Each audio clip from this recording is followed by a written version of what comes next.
Hello दोस्तों, welcome my tube channel. दोस्तों आज हम सबके लेकर आए हैं करंट अफेयर का मैराथन क्लास। दोस्तों इसमें हम सब देखेंगे दिसंबर 2024 से, ठीक है, और अगस्त 2025 तक जितने भी क्वेश्चन हैं मंथली वाइज इसमें क्वेश्चन देखेंगे, ठीक है, जिससे आप सबका एक भी क्वेश्चन ना छूटे। आप सबका जो पेट का एग्ज़ाम लगा है 10 नंबर का आपका करंट अफेयर आएगा, ठीक है। तो ये बहुत ज़्यादा आप सबके लिए हेल्प करेगा।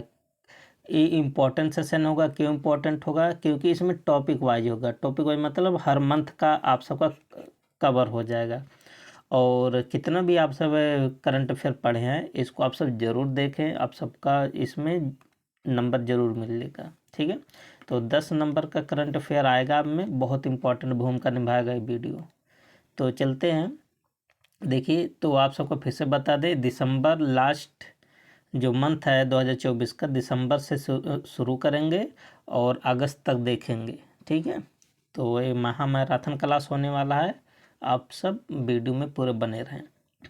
तो पहला क्वेश्चन क्या कह रहा है कि दिसंबर 2024 को लॉन्च किए गए इसरो के PSLV C60 मिशन का मुख्य उद्देश्य क्या था। देखिए ऐसे क्वेश्चन आप सबका बनेगा और साइंस से भी क्वेश्चन बनता है, आप सब पहले भी देखे थे क्वेश्चन। तो जो इसरो ने सबसे पहले किस रॉकेट का यूज किया था, PSLV C60, और कब यूज किया था, 30 दिसंबर 2024 को लॉन्च किया गया था। इसका मेन उद्देश्य क्या था कि अंतरिक्ष डॉकिंग तकनीकी का प्रदर्शन करना। ऑप्शन क्या बन जाएगा? बी बन जाएगा, ठीक है। इसका ऑब्जेक्ट आप सबको याद होना चाहिए। और देख लेते इसके बारे में। इसरो के PSLV C60 मिशन का मुख्य उद्देश्य निम्न पृथ्वी को गोलाकार कक्षा में दो छोटे अंतरिक्ष यानों SDX-01 जिसे बोलते हैं चेसर और SDX-02 जिसे बोलते हैं टारगेट का उपयोग करके अंतरिक्ष डॉकिंग तकनीकी का प्रदर्शन करना था, ठीक है। ये दोनों का भी नाम आप सब याद कर लीजिए, कौन सा था, SDX-01 और SDX, ऐसे याद कर लीजिए, SDX-01-02 दो था तो 1-2 याद कर लीजिए। क्वेश्चन नंबर 2 कह रहा कि टेस्ट क्रिकेट में बॉर्डर गावस्कर ट्रॉफी भारत और किस देश के बीच खेली जाती है। तो बॉर्डर गावस्कर ट्रॉफी किन देशों के बीच खेली जाती है, तो आप बताएंगे भारत और ऑस्ट्रेलिया के बीच। ऑप्शन क्या बन जाएगा? सी बन जाएगा। तो देखिए 30 दिसंबर 2024 को बॉर्डर गावस्कर ट्रॉफी क्रिकेट में ऑस्ट्रेलिया ने चौथे टेस्ट के 5वें और अंतिम दिन भारत पर 184 रनों से जीत दर्ज की थी। तो कौन जीता था? ऑस्ट्रेलिया ने जीता था, ठीक है। तो किन देशों के बीच, आप सब याद कर लीजिए, ऑस्ट्रेलिया। अगला क्वेश्चन क्या है, क्वेश्चन नंबर नेक्स्ट कह रहा कि हेमंत मुथप्पा ने किस खेल में 15 राष्ट्रीय खिताब जीतने वाले पहले एथलीट बनने का रिकॉर्ड बनाया।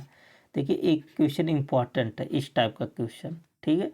तो कौन थे वो, तो आप बताएंगे किस खेल में जीते थे, मोटर साइकिलिंग ड्रैग रेसिंग में। हेमंत मुथप्पा ने 29 दिसंबर 2024 को मद्रास इंटरनेशनल सर्किट जिसको बोलते हैं MIC में आयोजित MMSC और FMSCI भारतीय राष्ट्रीय मोटरसाइकिल ड्रैग रेसिंग चैंपियनशिप 2024 के चौथे और अंतिम राउंड में अपना 15वां राष्ट्रीय खिताब जीता। तो दीजिएगा कौन सा खिताब इन्होंने जीता है, हेमंत मुथप्पा ने 15वां राष्ट्रीय खिताब। आगे क्या है नेक्स्ट क्वेश्चन, इसमें लिखा कि 7 महाद्वीपों की सबसे ऊंची चोटियों पर चढ़ाई करने वाली सबसे कम उम्र की महिला कौन है। ये भी क्वेश्चन बहुत मोस्ट इम्पॉर्टेंट है, ठीक है। तो 7 महाद्वीपों की सबसे ऊंची चोटी पर सबसे कम उम्र की महिला कौन है, तो आप बताएंगे काम्या कार्तिकेयन। ऑप्शन क्या बन जाएगा? सी। ये नाम याद कर लीजिए, पूछा जा सकता है। आगे क्या है कि काम्या कार्तिकेयन जो मुंबई के नेवी चिल्ड्रेन स्कूल की 17 वर्षीय छात्रा है। तो ये कहाँ से संबंधित रहे हैं? मुंबई से। और इनकी एज कितना है? 17 साल। 7 महाद्वीपों की सबसे ऊंची चोटियों पर चढ़ाई करने वाली सबसे कम उम्र की महिला बन गई हैं। अगला क्वेश्चन क्या है कि दिसंबर 2024 में दूसरी बार महिलाओं की विश्व रैपिड और ब्लिट्स शतरंज चैंपियनशिप किस भारतीय खिलाड़ी ने जीता? तो किसने जीता? हम्पी कोनेरू ने। ऑप्शन क्या बन जाएगा? ए बन जाएगा। आगे क्या है कि महिलाओं की श्रेणी में विश्व रैपिड और ब्लिट्स शतरंज चैंपियन विजेता भारत की कोनेरू हम्पी ने इंडोनेशिया की इरीन सुकंदर को हराकर अपना दूसरा महिला खिताब जीता है। हम्पी ने 11 राउंड में 8.5 अंकों के साथ टूर्नामेंट समाप्त किया। तो कितने अंक के साथ आगे थे? 8.5 अंक। अगला क्वेश्चन क्या है कि कौन से बोस्निया के पारंपरिक प्रेम गीत को दिसंबर 2024 में यूनेस्को की मान्यता प्राप्त हुई? ध्यान देना, यूनेस्को ने मान्यता प्राप्त किया। एक गीत है, गाना है, ठीक है। तो कौन सा गीत है? तो आप बताएंगे। उस गीत का नाम क्या है? सेवदा लिंका। तो ऑप्शन ए बन जाएगा। तो गीत का नाम है सेवदा लिंका। यहाँ पर एक्सप्लेन में भी आप सब देख सकते हैं कि बोस्निया के पारंपरिक प्रेम गीत सेवदा लिंका, जिसे अक्सर क्या बोला जाता है? बाल्कन ब्लूज कहा जाता है, को 27 दिसंबर 2024 को यूनेस्को द्वारा मान्यता दी गई और इसे अमूर्त सांस्कृतिक धरोहर राष्ट्रीय सूची में शामिल किया गया। ठीक है। आगे क्या है? नेक्स्ट क्वेश्चन कि अभ्यास सूर्य किरण भारत और सेनाओं के बीच एक संयुक्त प्रणाली। ये तो पुराना क्वेश्चन है ना? बार बार क्वेश्चन पूछा गया पेपर में। तो सूर्य किरण किसके बीच होता है? भारत और किसके बीच? नेपाल के बीच होता है। ठीक है। तो आप सब देख सकते हैं यहाँ पर जो सूर्य किरण अभ्यास है भारत और नेपाल की सेनाओं के बीच महत्वपूर्ण संयुक्त सैन्य अभ्यास है। इस वार्षिक प्रशिक्षण कार्यक्रम का 18वां संस्करण, ध्यान देना, कौन सा संस्करण हुआ था? दिसंबर में 18वां संस्करण हुआ था। 31 दिसंबर 2024 से 13 जनवरी 2025 तक नेपाल के सलझंडी में आयोजित किया गया। तो इसका आयोजन कहाँ पर किया गया था? नेपाल में। संस्करण याद कर लीजिए और कहाँ किया गया था। ये दोनों पूछा जाता है। ये बहुत कम पूछा जाता है। 31 दिसंबर से 13 जनवरी। ठीक है। आगे क्या? नेक्स्ट क्वेश्चन, ब्रह्मपुत्र नदी पर दुनिया का सबसे बड़ा बांध कहाँ बन रहा है? तो ब्रह्मपुत्र नदी पर दुनिया का सबसे बड़ा बांध कौन बना रहा है? चीन बना रहा है। ठीक है। ऑप्शन क्या बन जाएगा? ए। चीन ने हाल ही में ब्रह्मपुत्र नदी पर दुनिया का सबसे बड़ा बांध के निर्माण को मंजूरी दी, जो तिब्बत में भारतीय सीमा के पास स्थित है। अगला क्वेश्चन क्या है कि तिब्बत में ब्रह्मपुत्र नदी को किस नाम से जाना जाता है? तो तिब्बत में ब्रह्मपुत्र नदी को किस नाम से जाना जाता है? यारलुंग जांगपो। ऑप्शन क्या बन जाएगा? बी। ये तो स्टैटिक जीके का हो गया। ठीक है। ये देखिए क्यों इसका नाम आता है। ब्रह्मपुत्र नदी को तिब्बत में यारलुंग जांगपो के नाम से जाना जाता है। यह नदी चीन के तिब्बत स्वायत्त क्षेत्र से उत्पन्न होती है, जहाँ इसे यारलुंग जांगपो या बस जांगपो कहा जाता है। यह तिब्बत से पूर्व की ओर बहती है और फिर ग्रेट बेंड पर दक्षिण की ओर मुड़ती है। अरुणाचल प्रदेश के माध्यम से भारत में प्रवेश करती है और ब्रह्मपुत्र बन जाती है। इसके बाद बांग्लादेश में प्रवेश करती है, जहाँ इसे जमुना के नाम से जाना जाता है। ध्यान देना, ब्रह्मपुत्र नदी को बांग्लादेश में किस नाम से जाना जाता है? जमुना। अगला क्वेश्चन क्या है कि 25 दिसंबर 2024 को कजाकिस्तान के एक्टाऊ के पास अजरबैजान एयरलाइंस की फ्लाइट का नाम क्या था? J28243 गलती से किस देश की वायु रक्षा प्रणाली ने गिराया हो सकता है? तो किसने गिराया था? रूस ने। ठीक है। आगे देखिए क्या था। प्रारंभिक अटकलों के अनुसार कुछ स्रोतों का कहना है कि रूस की वायु रक्षा प्राणियों ने गलती से विमान को मार गिराया। ठीक है, आगे क्या है। पूर्व प्रधानमंत्री डॉक्टर मनमोहन सिंह को किसके वास्तुकार के रूप में व्यापक रूप से माना जा सकता है? तो जो पूर्व प्रधानमंत्री थे, किसके जो व्यापक रूप से किसको माना जाता था? आप जानते हैं कि 1991 में भारत का आर्थिक उदारीकरण के लिए मनमोहन सिंह को जाना जाता है। डॉक्टर मनमोहन सिंह को 1991 के आर्थिक सुधारों के वास्तुकार के रूप में जाना जाता है, जिन्होंने भारत में आर्थिक उदारीकरण की शुरुआत किया। मोस्ट इम्पॉर्टेंट है। ठीक है, आगे क्वेश्चन क्या है कि भारत के किस पूर्व प्रधानमंत्री ने भारतीय रिजर्व बैंक आरबीआई के गवर्नर के रूप में भी कार्य किए थे? तो कौन किए थे? मनमोहन सिंह ने। ठीक है, इसका आंसर क्या बन जाएगा? सी।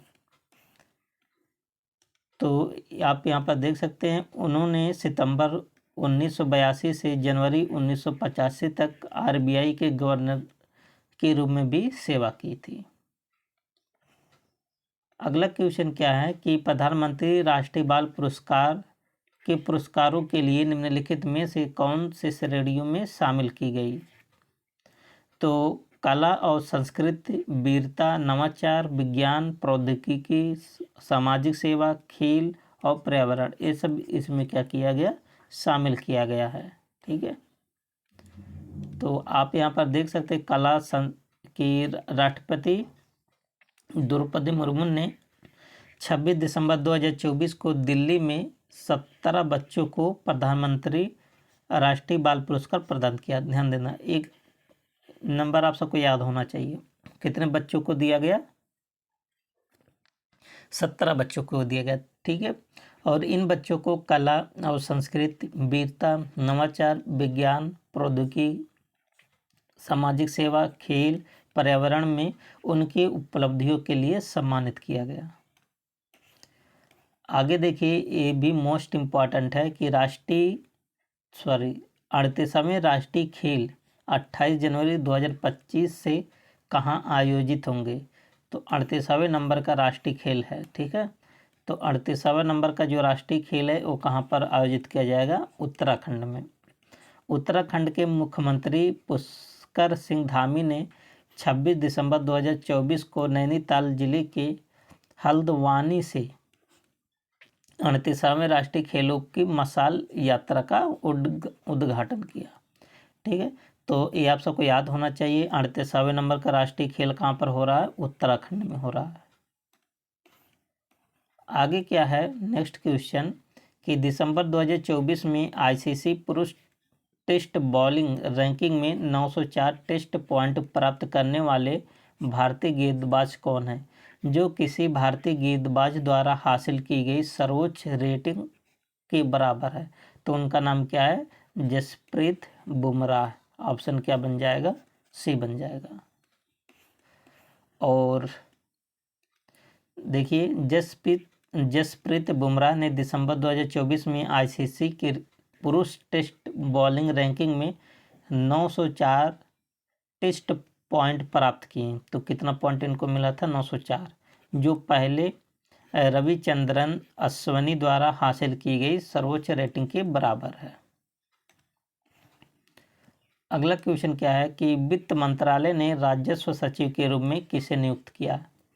तो वित्त मंत्रालय में राजस्व सचिव किसको नियुक्त किया गया है? आरुणिश चावला को। ऑप्शन क्या बन जाएगा? सी बन जाएगा। देखिए, आरुणिश चावला 1992 के बिहार कैडर के आईएएस अधिकारी हैं, जिन्हें दिसंबर 2024 में वित्त मंत्रालय में राजस्व सचिव नियुक्त किया गया है। तो कहाँ से कैडर है इनका? बिहार से। अगला क्वेश्चन, हर साल में 26 दिसंबर को वीर बाल दिवस पर किसकी वीरता और बलिदान को श्रद्धांजलि दी जाती है? जो 26 दिसंबर को क्या मनाया जाता है? वीर बाल दिवस, है ना। तो किसके सम्मान में किया जाता है? तो आप बताएंगे गुरु गोविंद सिंह जी के छोटे पुत्र के सम्मान में मनाया जाता है। ठीक है, किसके पुत्र थे? गुरु गोविंद सिंह के। आप सब यहाँ पर देख सकते हैं कि गुरु गोविंद सिंह के छोटे पुत्र थे। वीर बाल दिवस हर साल 26 दिसंबर को मनाया जाता है। ये दिन गुरु गोविंद सिंह जी के छोटे पुत्रों बाबा जोरावर सिंह और बाबा फतेह सिंह की वीरता और बलिदान को सम्मानित करता है। तो कौन कौन से पुत्र थे? बाबा जोरावर सिंह और बाबा फतेह सिंह। ठीक है, एक क्वेश्चन मोस्ट इम्पॉर्टेंट है। ठीक है, केन बेतवा नदी जोड़ो परियोजना के शिलान्यास समारोह के दौरान किस पूर्व प्रधानमंत्री की 100वीं जयंती मनाई गई? तो कौन से प्रधानमंत्री थे? अटल बिहारी वाजपेयी। ऑप्शन क्या बन जाएगा? सी। ठीक है, अगला क्वेश्चन क्या है कि आप सब यहाँ पर इसका एक्सप्लेन देख सकते हैं कि प्रधानमंत्री नरेंद्र मोदी ने 25 दिसंबर 2024 को मध्य प्रदेश के खजुराहो में केन बेतवा लिंक परियोजना का शिलान्यास किया। यह अवसर पूर्व प्रधानमंत्री अटल बिहारी वाजपेयी की 100वीं जयंती थी। ठीक है, आप ऐसे कह सकते हैं प्रधानमंत्री जी की 100वीं जयंती पर इसका शिलान्यास किया गया। ठीक है,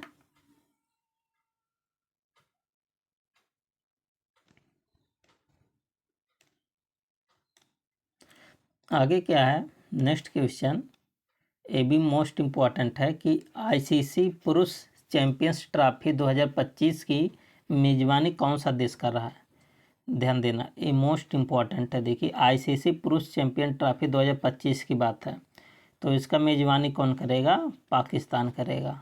ठीक है, आईसीसी पुरुष चैंपियंस ट्रॉफी 2025 19 फरवरी से 9 मार्च 2025 तक आयोजित होगी और यह 1996 के बाद पाकिस्तान द्वारा आयोजित पहला वैश्विक क्रिकेट टूर्नामेंट होगा जिसमें यूएई न्यूट्रल वेन्यू के रूप में शामिल है।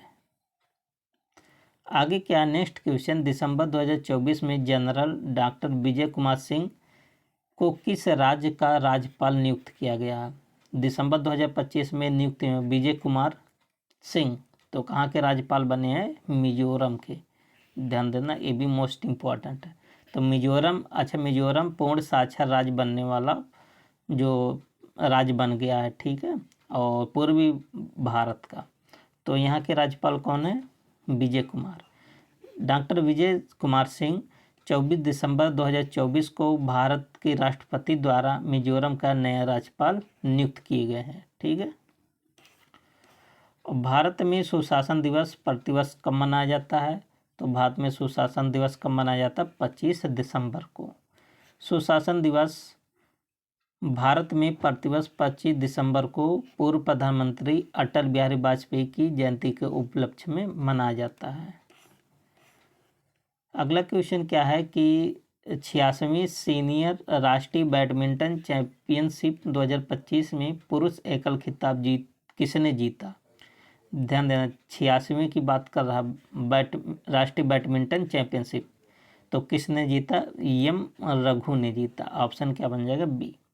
कर्नाटक के एम रघु ने 24 दिसंबर 2024 को बेंगलुरु में आयोजित 86वीं सीनियर राष्ट्रीय चैंपियनशिप के फाइनल में मिथुन मंजूनाथ को हराया। तो किसको हराया था? मिथुन मंजूनाथ को। अगला क्वेश्चन क्या है कि राष्ट्रपति चुनाव डोनाल्ड ट्रंप ने आर्टिफिशियल इंटेलिजेंस पर वरिष्ठ व्हाइट हाउस नीति सलाहकार के रूप में किसे नियुक्त किया? तो किसको नियुक्त किया है? ये भारतीय से संबंधित हैं, तो श्री राम कृष्णन। ठीक है, तो राष्ट्रपति चुनाव डोनाल्ड ट्रंप ने भारतीय अमेरिकी उद्यमी श्री राम कृष्णन को आर्टिफिशियल इंटेलिजेंस पर वरिष्ठ व्हाइट हाउस नीति सलाहकार के रूप में नियुक्त किए हैं। ठीक है, आगे क्या है? 2025 आईसीसी चैंपियंस ट्रॉफी में भारत के मैच कहाँ आयोजित किए जाएंगे? तो 2025 में आईसीसी जो चैंपियनशिप ट्रॉफी है तो कहाँ पर आयोजित किया जाएगा? यूएई में, संयुक्त अरब अमीरात में। पाकिस्तान क्रिकेट बोर्ड ने 2025 में आईसीसी चैंपियनशिप ट्रॉफी में भारत के मैचों के लिए संयुक्त अरब अमीरात को न्यूट्रल वेन्यू के रूप में चुना है। ठीक है। नेक्स्ट क्वेश्चन कि दिसंबर 2024 में आइसलैंड का सबसे युवा प्रधानमंत्री कौन बना? तो सबसे युवा प्रधानमंत्री कौन बने? क्रिस्टरून और फ्रस्टरडॉटिन। ऑप्शन क्या बन जाएगा? सी बन जाएगा। ठीक है। तो आइसलैंड की नई सरकार जिसका नेतृत्व सोशल डेमोक्रेटिक एलियंस एसडीए की प्रधानमंत्री क्रिस्टरून फ्राटाडॉटिर कर रही हैं और इन्होंने 21 दिसंबर 2024 को कार्यभार संभाला। ठीक है। आगे क्या है कि भारत में राष्ट्रीय उपभोक्ता दिवस कब मनाया जाता है? तो ये सबको पता है। आप सब में देखिए दिवस आता है, जो पेट का एग्जाम है ना, पेट के एग्जाम में दिवस पूछा जाता है। तो कब मनाया जाता है? 24 दिसंबर को उपभोक्ता दिवस।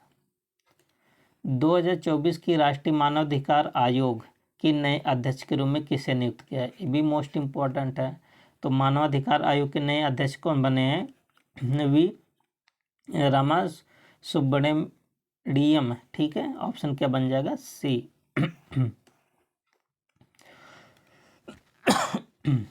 सेवानिवृत्त सुप्रीम कोर्ट के न्यायाधीश हैं। ठीक है। और इनको राष्ट्रपति जी ने क्या बनाया है? राष्ट्रीय मानवाधिकार आयोग के नया अध्यक्ष, जिसे बोलते हैं NHRC। दिसंबर 2024 में संयुक्त राष्ट्र आंतरिक न्यायालय परिषद के अध्यक्ष के रूप में किसको नियुक्त किया गया? तो आप बताएंगे न्यायमूर्ति मदन बी लोकुर को बनाया गया है। ठीक है।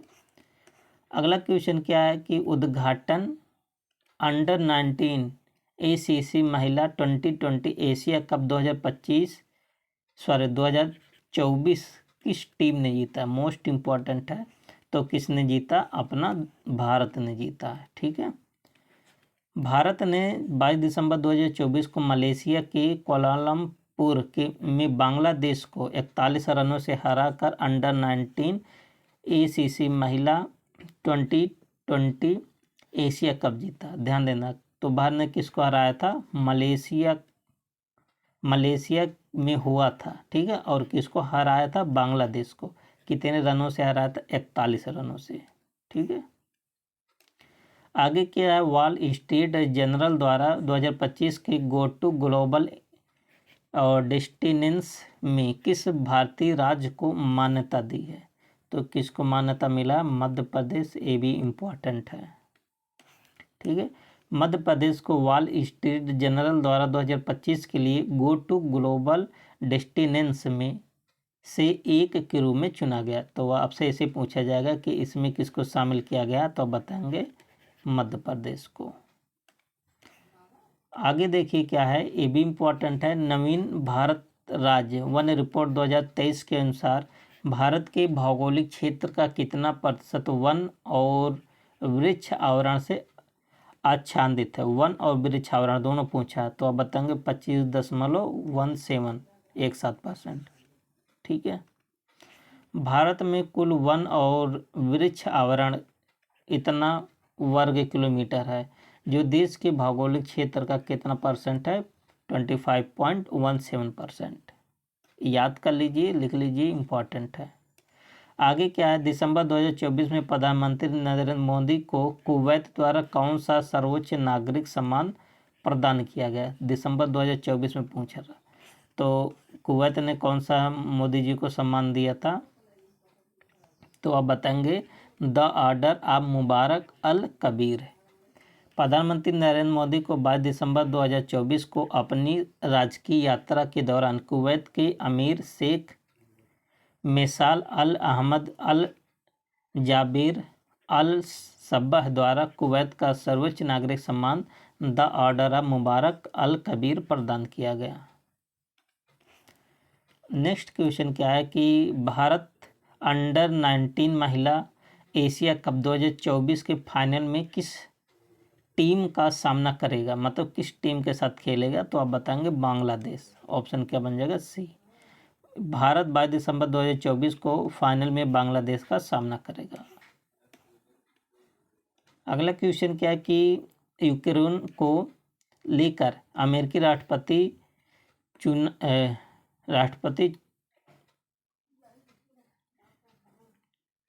चुनाव डोनाल्ड ट्रंप के साथ संभावित वार्ताओं में राष्ट्रपति व्लादिमीर पुतिन क्या करने के लिए तैयार हैं। ठीक है, तो इसमें क्या, अच्छा जो राष्ट्रपति जो डोनाल्ड ट्रंप थे ना, इसमें चुनावी जब उनका चुनाव हो रहा था ना, तो सबसे बड़ा मुद्दा ये बनाते हैं कि जो युद्ध हो रहा है यूक्रेन और रशिया के बीच, इसको हम जल्द ही समाप्त कर देंगे। यही सबसे बड़ा मुद्दा था। ठीक है, युद्ध समाप्त करने के लिए समझौता करना। आगे क्या है, विश्व ध्यान दिवस कब मनाया जाता है? तो विश्व ध्यान दिवस कब मनाया जाता है? 21 जून। ठीक है, ध्यान दिवस। अच्छा, योगा डे कब मनाया जाता है? 21 जून को तो मनाया जाता है। आगे देखिए, travel and tourism development index में भारत 2024 में भारत की कौन सी रैंक है? ये भी मोस्ट इम्पॉर्टेंट है क्योंकि टूरिज्म से पूछा है। ट्रैवल्स एंड टूरिज्म डेवलपमेंट में भारत का कौन सा रैंक है? तो बताएंगे 39वां रैंक है, 39वां। ठीक है, याद कर लीजिए, इंडेक्स से पूछ लिया जाएगा। देखिए, भारत अब वर्ल्ड इकोनॉमिक्स फोरम WEF की ये रिपोर्ट कौन जारी करता है? टूरिज्म वाला। तब WEF वर्ल्ड इकोनॉमिक्स फोरम ये जारी करता है। तो कुल इसमें कितने देश शामिल थे? 119 देश शामिल थे और 119 में से भारत किस स्थान पर है? 39वें स्थान पर। वर्ष 2023 के लिए राष्ट्रीय तानसेन सम्मान किसे सम्मानित किया गया था? 2023 का दिया गया था 2024 में। ठीक है, तो किसको दिया गया? पंडित स्वप्न चौधरी को तानसेन पुरस्कार से सम्मानित किया गया। आगे क्या है कि वर्ष 2023 के लिए राजा मानसिंह तोमर सम्मान किस संस्था को सम्मानित किया? ये भी 2024 में दिया गया, राजा मानसिंह सम्मान। तो इसमें संस्था है, तो किसको दिया गया? सानंद न्यास को। इंदौर की एक संस्था है सानंद न्यास को वर्ष 2023 के लिए राजा मानसिंह तोमर सम्मान से सम्मानित किया गया। गोवा अपना मुक्ति दिवस कब मनाता है? ये भी मोस्ट इम्पोर्टेंट, कई बार एग्जाम में पूछा है। तो 19 दिसंबर को मनाता है।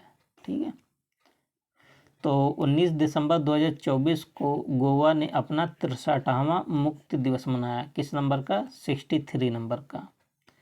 1961 में गोवा की मुक्ति के साथ कितने वर्षों का पुर्तगाली शासन समाप्त हो गया? तो आप जानते हैं कि जो 1961 तक पुर्तगाली का शासन था गोवा पर, तो कितने वर्ष समाप्त हुआ था? तो आप बताएंगे 451 वर्ष। ध्यान देना, इतने साल तक तो शासन किए थे। गोवा 451 वर्षों के औपनिवेशिक कब्जे के बाद 1961 में पुर्तगाली शासन से मुक्त हो गया। आगे क्या है कि किस सैन्य अभियान के कारण गोवा की मुक्ति हुई? ये भी कई बार क्वेश्चन पूछा गया। तो जो गोवा को मुक्त कराया गया था, कौन सा था? ऑपरेशन विजय के तहत गोवा को मुक्त कराया गया। गोवा मुक्ति दिवस 1961 में भारतीय सशस्त्र बलों द्वारा 36 घंटों के सैन्य अभियान ऑपरेशन विजय के माध्यम से प्राप्त हुई थी, जिसने पुर्तगाली नियंत्रण को समाप्त कर दिया और गोवा को भारतीय संघ में एकीकृत किया गया। कितने घंटे के लिए चला? 36 घंटे के। ऑपरेशन का नाम याद होना चाहिए, ऑपरेशन विजय। अंग्रेजी भाषा श्रेणी के लिए साहित्यिक अकादमी पुरस्कार 2024 किसको दिया गया? तो आप बताएंगे स्टारिन कीर को दिया गया साहित्य अकादमी पुरस्कार। किस भाषा के लिए इनको मिला है? इंग्लिश भाषा के लिए। आगे क्या है, 2025 विश्व पैरा एथलेटिक्स चैंपियनशिप 26 सितंबर से 5 अक्टूबर 2025 तक कहाँ आयोजित किया जाएगा? तो कहाँ आयोजित होगा? जवाहरलाल नेहरू स्टेडियम में। ऑप्शन क्या बन जाएगा? बी।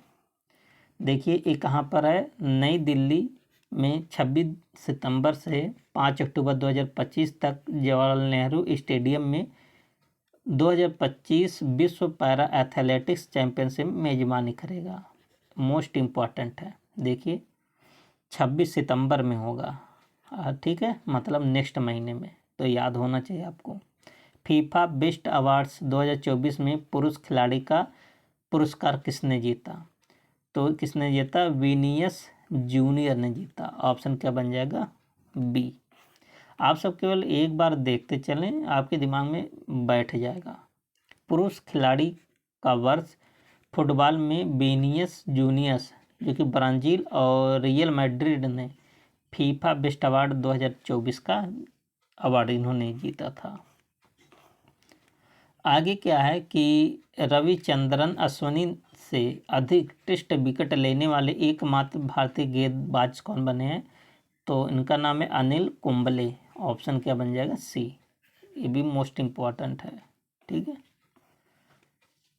आप सब यहाँ देख सकते हैं कि भारतीय ऑफ स्पिनर रविचंद्रन अश्विनी ने 18 दिसंबर 2024 को अंतर्राष्ट्रीय क्रिकेट से संन्यास की घोषणा की। उन्होंने 106 टेस्ट में 537 विकेट लिए और 619 विकेट के साथ केवल अनिल कुंबले ने भारत के लिए अधिक बल्लेबाजों को आउट किया। तो अनिल कुंबले ने कितना किया? 619। 2024 में FIDE world under 18 youth rapid और बिलिट्स दोनों खिताब किसने जीता? ये भी मोस्ट इम्पॉर्टेंट। तो दोनों खिताब किसने जीता? प्रणव वेंकटेश ने। ऑप्शन बन जाएगा डी। भारत का पहला मधुमेह इम्पोर्टेंट है, मधुमेह बायो बैंक कहाँ स्थापित किया गया? तो क्योंकि ये भारत का पहला ऐसा है, ठीक है, मधुमेह बायो बैंक, तो कहाँ पर यह स्थापित हुआ है? चेन्नई में। भारत ने 17 दिसंबर 2024 को चेन्नई में अपना पहला मधुमेह बायो बैंक स्थापित किया। अगला क्वेश्चन, संविधान 119वां संशोधन विधेयक 2024 का मुख्य उद्देश्य क्या है? 129 है, ठीक है। तो इसका मुख्य उद्देश्य क्या है कि लोकसभा और राज्य विधानसभाओं के लिए एक चुनाव कराना।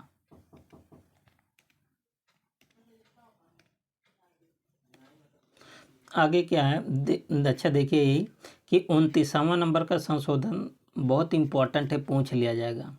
17 दिसंबर 2024 को सरकार ने व्यापक परामर्श के लिए एक राष्ट्र एक चुनाव, ठीक है, वन नेशन वन इलेक्शन विधेयक संयुक्त संसदीय समिति, मतलब जिसको बोला जाता है JPC को भेजा। तो बहुत इम्पोर्टेंट है। तो वन नेशन वन इलेक्शन तो के लिए कौन सा संविधान संशोधन किया गया? 129वां संविधान संशोधन, ठीक है। तो अभी आप सब देख रहे थे 130वां भी संविधान संशोधन हुआ है, ठीक है, जो 30 दिन के अंदर किसी भी मंत्री मुख्यमंत्री को हिरासत में ले लिया जाएगा, तो 31वें दिन उनको त्यागपत्र देना पड़ेगा। राष्ट्रीय परीक्षण एजेंसी, जिसको बोलते NTA, 2025 से किस प्रकार की परीक्षाओं पर विशेष रूप से ध्यान केंद्रित करेगी? तो आप जानते हैं कि NTA क्या करेगा कि उच्च शिक्षा संस्थानों के लिए प्रवेश परीक्षाएं कराएगा, जैसे जो एंट्रेंस एग्जाम होता है ना, अब वो भी करवाएगा, ठीक है। आगे क्या है कि 2025 से शुरू होने वाली JEE और नीट्स जैसे प्रवेश परीक्षाओं की समय सीमा के बारे में क्या बदलाव घोषित किए गए हैं? तो क्या बदलाव घोषित किया गया कि वे जनवरी या फरवरी में आयोजित की जाएंगी। मतलब जो एंट्रेंस एग्जाम होगा इन सब का, तो कब कब होगा? जनवरी या फरवरी में, ठीक है। आगे क्या है? नेक्स्ट क्वेश्चन, 2024 तक, एक मिनट, 2024 तक वैश्विक स्तर पर स्मार्टफोन निर्यात में भारत की रैंक क्या है? ध्यान देना, स्मार्टफोन के निर्यात के मामले में पूछा गया। तो भारत स्मार्टफोन के निर्यात के मामले में कौन सा स्थान है? तीसरा स्थान है, ठीक है। तो इसके बारे में देख लेते हैं कि भारत 2019 में 23वें स्थान से ऊपर उठकर वैश्विक स्तर पर स्मार्टफोन का तीसरा सबसे बड़ा निर्यातक बन गया। देखिए 2019 में किस नंबर पर था? 23वें। अब कितने नंबर पर हो गया? 2024 में तीसरे नंबर पर हो गया।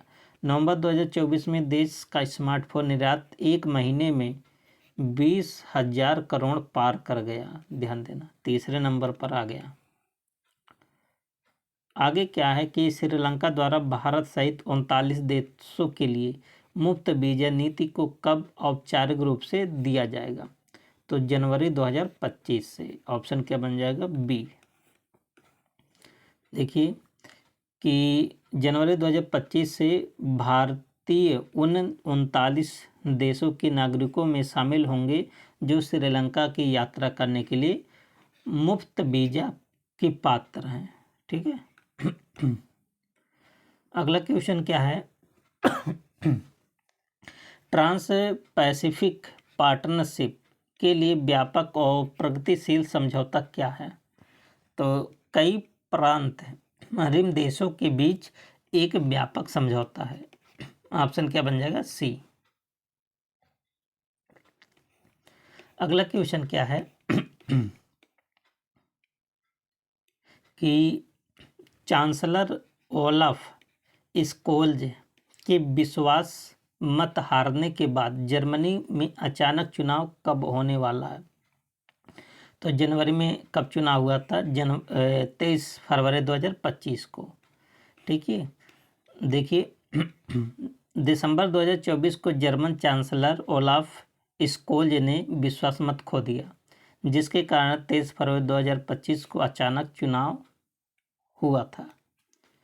5 साल में आयोजित होने वाले सामूहिक पशु बलि के लिए प्रसिद्ध गढ़ी माई महोत्सव कहाँ मनाया? मोस्ट इम्पॉर्टेंट है। तो गढ़ी माई महोत्सव कहाँ पर मनाया गया? तो नेपाल में मनाया गया, लेकिन कहाँ? बरियारपुर नेपाल में। ठीक है। तो गढ़ी माई महोत्सव मनाया जाता है। पड़ोसी देश है, तो पेट में पड़ोसी देश के बारे में आप सबको जानकारी होना चाहिए। ठीक है, पूछा जाता है। आगे क्या है कि किस देश के सेनाध्यक्ष को दिसंबर 2024 में भारतीय सेना के मानद जनरल का पद से सम्मानित किया? ये भी मोस्ट इम्पॉर्टेंट है। तो मानद जनरल का पद से पुरस्कार से किसको सम्मानित किया गया था? नेपाल को। नेपाल के सेनाध्यक्ष जनरल अशोक राज सिंगड़ेल को 16 दिसंबर 2024 को भारत के राष्ट्रपति द्रौपदी मुर्मू द्वारा भारतीय सेना के मानद जनरल के पद से सम्मानित किए था। आगे क्या है कि महिला जूनियर एशिया कप 2025 के फाइनल में भारत ने किस देश को हराया था? तो भारत ने किसको हराया था? चाइना को हराया था। भारत ने 15 दिसंबर 2024 को मस्कट ओमान में महिला junior Asia cup 2025 hockey championship जीती, जिसमें चीन को पेनाल्टी शूट आउट में 3-2 से हराया। मोस्ट इम्पॉर्टेंट क्वेश्चन था।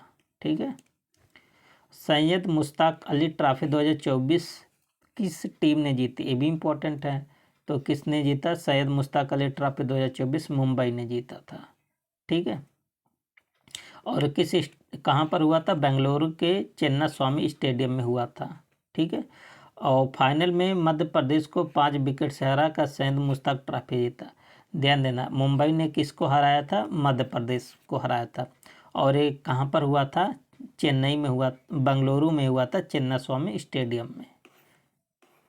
आगे क्या है? देखिए पद्मश्री, पद्म भूषण, पद्म विभूषण और 5 ग्रैमी पुरस्कार प्राप्त करने वाले महान कलाकार जाकिर हुसैन का दिसंबर 2024 में निधन हो गया। वो किस क्षेत्र में अपने योगदान के लिए प्रसिद्ध है? तो जो जाकिर हुसैन थे ना, वो तबला वादक थे। ठीक है। तबला वादक और भारतीय शास्त्रीय संगीत से संबंधित थे। ठीक है। आगे क्या है? देखिए इनका निधन कब हुआ था? 15 दिसंबर 2024 को संयुक्त राज्य अमेरिका में। तो उनका निधन अमेरिका में हुआ था। और इनकी एज क्या थी? 73 साल के। विजय दिवस 16 दिसंबर को किस महत्वपूर्ण घटना के स्मरण में करा जाता है, यह मनाया जाता है? तो विजय दिवस किसके लिए मनाया जाता है? तो आप बताएंगे कि जब 1971 के युद्ध में पाकिस्तान पर भारत की विजय हुए थे, तो इसी की याद में 16 दिसंबर को क्या मनाया जाता है? विजय दिवस। ठीक है। आगे क्या है? NHAI द्वारा शुरू किए गए नए रूट पेट्रोलिंग व्हीकल्स का नाम क्या है? तो इसका नाम क्या है? राजमार्ग साथी। ऑप्शन क्या बन जाएगा? बी। भारतीय राष्ट्रीय राजमार्ग प्राधिकरण, जिसको बोलते हैं NHAI, राजमार्ग सुरक्षा में सुधार के लिए राजमार्ग साथी नामक उन्नत रूट पेट्रोलिंग व्हीकल्स शुरू किए। ये पूछा जाता है कि कौन सा है, ठीक है, क्योंकि ऐसे आप जूनियर असिस्टेंट का पेपर दिए होंगे ना, तो वहाँ रेलवे वाला पूछ लिया था कि कौन सा संबंधित है, रेलवे रफ्तार, ठीक है। भारतीय वायुसेना के लिए Su-30 MKI लड़ाकू विमान का निर्माण कौन सा संगठन कर रहा है? तो इसके लिए कौन सा संगठन कर रहा है, तो आप बताएंगे HAL, हॉल मतलब हिंदुस्तान एरोनॉटिक्स लिमिटेड। 12 दिसंबर 2024 को रक्षा मंत्रालय ने 12 Su-30 MKI विमानों की खरीद के लिए हिंदुस्तान एरोनॉटिक्स लिमिटेड के साथ 13,500 करोड़ के अनुबंध पर हस्ताक्षर किए हैं। किस संगठन ने इंडियन लाइट टैंक विकसित किया है? तो DRDO ने विकसित किया, ठीक है। और DRDO आप जानते हैं कितना काम कर रहा है, ठीक है। भारतीय लाइट टैंक ने किस ऊंचाई पर सफलतापूर्वक गोले दागे? तो DRDO ने बनाया था, तो कितने ऊंचाई से? तो आप बताएंगे 4200 मीटर से अधिक ऊंचाई से। भारतीय लाइट टैंक ने 4200 मीटर से अधिक ऊंचाई पर विभिन्न रेंजों पर सफलतापूर्वक गोले दागे हैं। आगे क्या है कि स्मार्ट इंडिया हैकाथॉन मुख्य रूप से नवाचार की किस क्षेत्र पर केंद्रित है?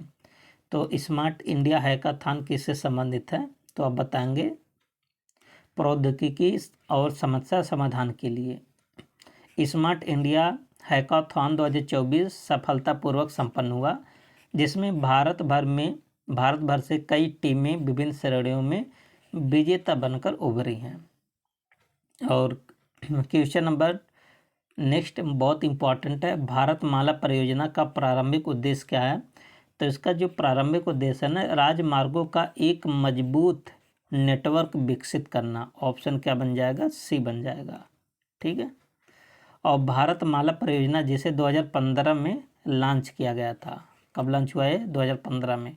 भारत सरकार द्वारा माल और यात्री आवागमन की दक्षता बढ़ाने के उद्देश्य से एक बड़े पैमाने पर बुनियादी ढांचा एक पहल है, ठीक है। अगला क्वेश्चन क्या है कि 12 दिसंबर 2024 को सबसे कम उम्र का विश्व शतरंज चैंपियनशिप कौन बना? 12 दिसंबर की बात कर रहे हैं, ठीक है। तो सबसे कम कौन बने थे? डोम राजू गुकेश, इनको बोला जाता है डी गुकेश, ठीक है। आगे क्या है कौन सा देश 1 जनवरी 2025 को शेंगेन क्षेत्र में पूरी तरह से शामिल होने वाला है? तो कौन सा इसमें शामिल होगा? रोमानिया और बुल्गारिया। 12 दिसंबर 2024 को यूरोपीय संघ के आंतरिक मंत्रियों ने घोषणा की कि रोमानिया और बुल्गारिया 1 जनवरी 2025 से पूरी तरह से सीमा मुक्त शेंगेन क्षेत्र में शामिल हो जाएंगे। तो इसमें दो देश है, रोमानिया और बुल्गारिया। अगला क्वेश्चन क्या है कि 2024 में 34वां व्यास सम्मान किससे सम्मानित किया गया? तो सूर्य बालक को। ये भी मोस्ट इम्पॉर्टेंट है, ठीक है, पूछा जाएगा। देखिए पेट का जो एग्ज़ाम होगा 4 शिफ्ट में होगा, ठीक है, 2 दिन में पेपर होगा, तो किसी न किसी शिफ्ट में ज़रूर पूछा जाएगा। तो इसका देख लेते कि प्रसिद्ध हिंदी लेखिका सूर्य बालक को उनके उपन्यास कौन देश को वासी वेणु की डायरी के लिए 34वें व्यास सम्मान 2024 से इनको सम्मानित किया गया, ठीक है। सूर्य बालक को किस उपन्यास के लिए व्यास सम्मान दिया गया? तो अभी आप सबको बताए थे ना, कौन देश को वासी। आगे क्या है, एक राष्ट्र एक चुनाव पहल का प्राथमिक उद्देश्य क्या है? इसका उद्देश्य है कि चुनाव की जो आवित्य और संबंधित लागतों को कम करना। आप जानते हैं जब इलेक्शन होता है बहुत सारा पैसा खर्च होता है, ठीक है, इस सबको बचाने के लिए ऐसा किया जा रहा है। तो 129वां संविधान संशोधन लाया गया था, ठीक है। आगे क्या है कि एक राष्ट्र एक चुनाव पहल की सिफारिश करने वाले उच्च स्तरीय समिति का नेतृत्व किसने किया? तो पूर्व जो राष्ट्रपति थे कौन? रामनाथ कोविंद जी ने। ठीक है, इनकी अध्यक्षता में हुआ था काम। आगे क्या है नेक्स्ट क्वेश्चन कि कौन से पुरस्कार श्रेणी राष्ट्रीय पंचायत पुरस्कार का हिस्सा है? ये पंचायतों को पुरस्कार देता है। ठीक है, तो नानाजी देशमुख सर्वोत्तम पंचायत सतत विकास पुरस्कार, ऑप्शन क्या बन जाएगा? बी। ये भी मोस्ट इम्पॉर्टेंट है, देख लीजिए। 11 दिसंबर 2024 को भारत की राष्ट्रपति श्रीमती द्रौपदी मुर्मू ने नई दिल्ली में विज्ञान भवन में राष्ट्रीय पंचायत पुरस्कार 2024 प्रदान किए। पुरस्कार विभिन्न श्रेणियों में प्रदान किए गए, जिनमें दीनदयाल उपाध्याय पंचायत सतत विकास पुरस्कार और नानाजी देशमुख सर्वोत्तम पंचायत सतत विकास पुरस्कार शामिल है। ये दोनों ध्यान देना, दीनदयाल उपाध्याय और नानाजी देशमुख दोनों पंचायत से संबंधित हैं। अगला क्वेश्चन क्या? ग्रेटर नोएडा के इंडिया एक्सपो सेंटर में 11 से 14 दिसंबर तक आयोजित बाउमा इंडिया 2024 का मुख्य फोकस क्या था? ठीक है, CONEXPO इंडिया 2024 का मुख्य फोकस क्या था? ये कहाँ पर आयोजित किया गया है? तो आप बताएंगे ग्रेटर नोएडा में। ठीक है, इनका जो मुख्य फोकस था निर्माण और खनन उपकरण।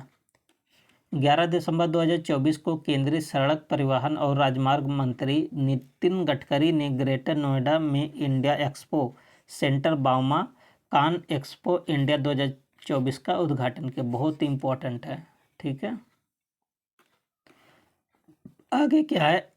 अगला क्वेश्चन क्या है कि अंतर्राष्ट्रीय पर्वत दिवस हर साल कब मनाया जाता है? तो आप बताएंगे 11 दिसंबर को। 11 दिसंबर को हर साल कब मनाया जाता है? अंतर्राष्ट्रीय पर्वत दिवस। ठीक है, मानवाधिकार दिवस प्रतिवर्ष कब मनाया जाता है? 10 दिसंबर को मनाया जाता है। ये भी कई बार तो क्वेश्चन पूछा गया है।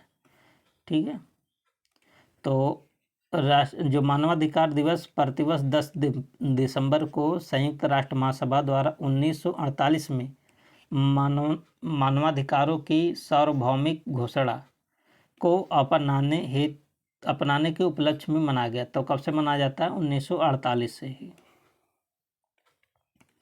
तो मानवाधिकार दिवस पर किस महत्वपूर्ण दस्तावेज का स्मरण किया जाता है? तो मानवाधिकारों की सार्वभौमिक घोषणा, तो UDHR। आगे क्या है कि बशर अल असद के शासन को उखाड़ फेंकने के बाद सीरिया के कार्यवाहक प्रधानमंत्री के रूप में कौन या किसे नियुक्त किया गया?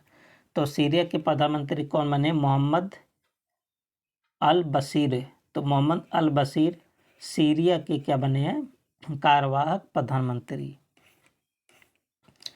आगे क्या है कि उच्च शिक्षाओं में कठोर सीमाओं को समाप्त करने के लिए 2025 में CUET के लिए कौन सा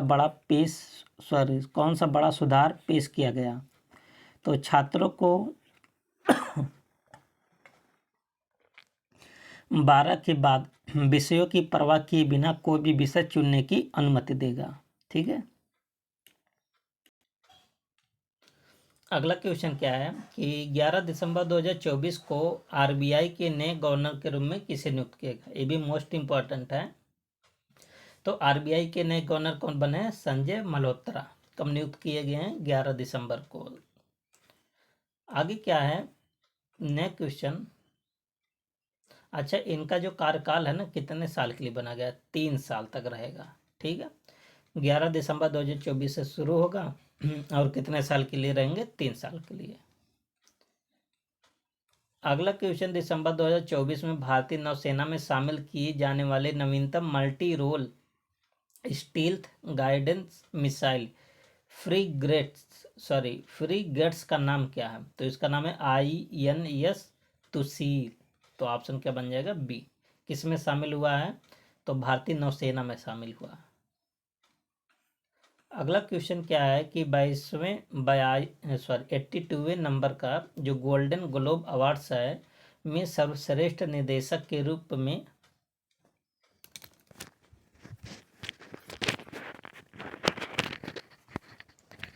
निदेशक के लिए नामांकित पहले भारतीय निदेशक का नाम क्या? ध्यान देना, क्योंकि यहाँ पहले भारतीय आ रहा है इसलिए इम्पोर्टेंट है। तो उनका नाम क्या है? पायल कपाड़िया। तो ऑप्शन क्या बन जाएगा? बी बन जाएगा। ठीक है।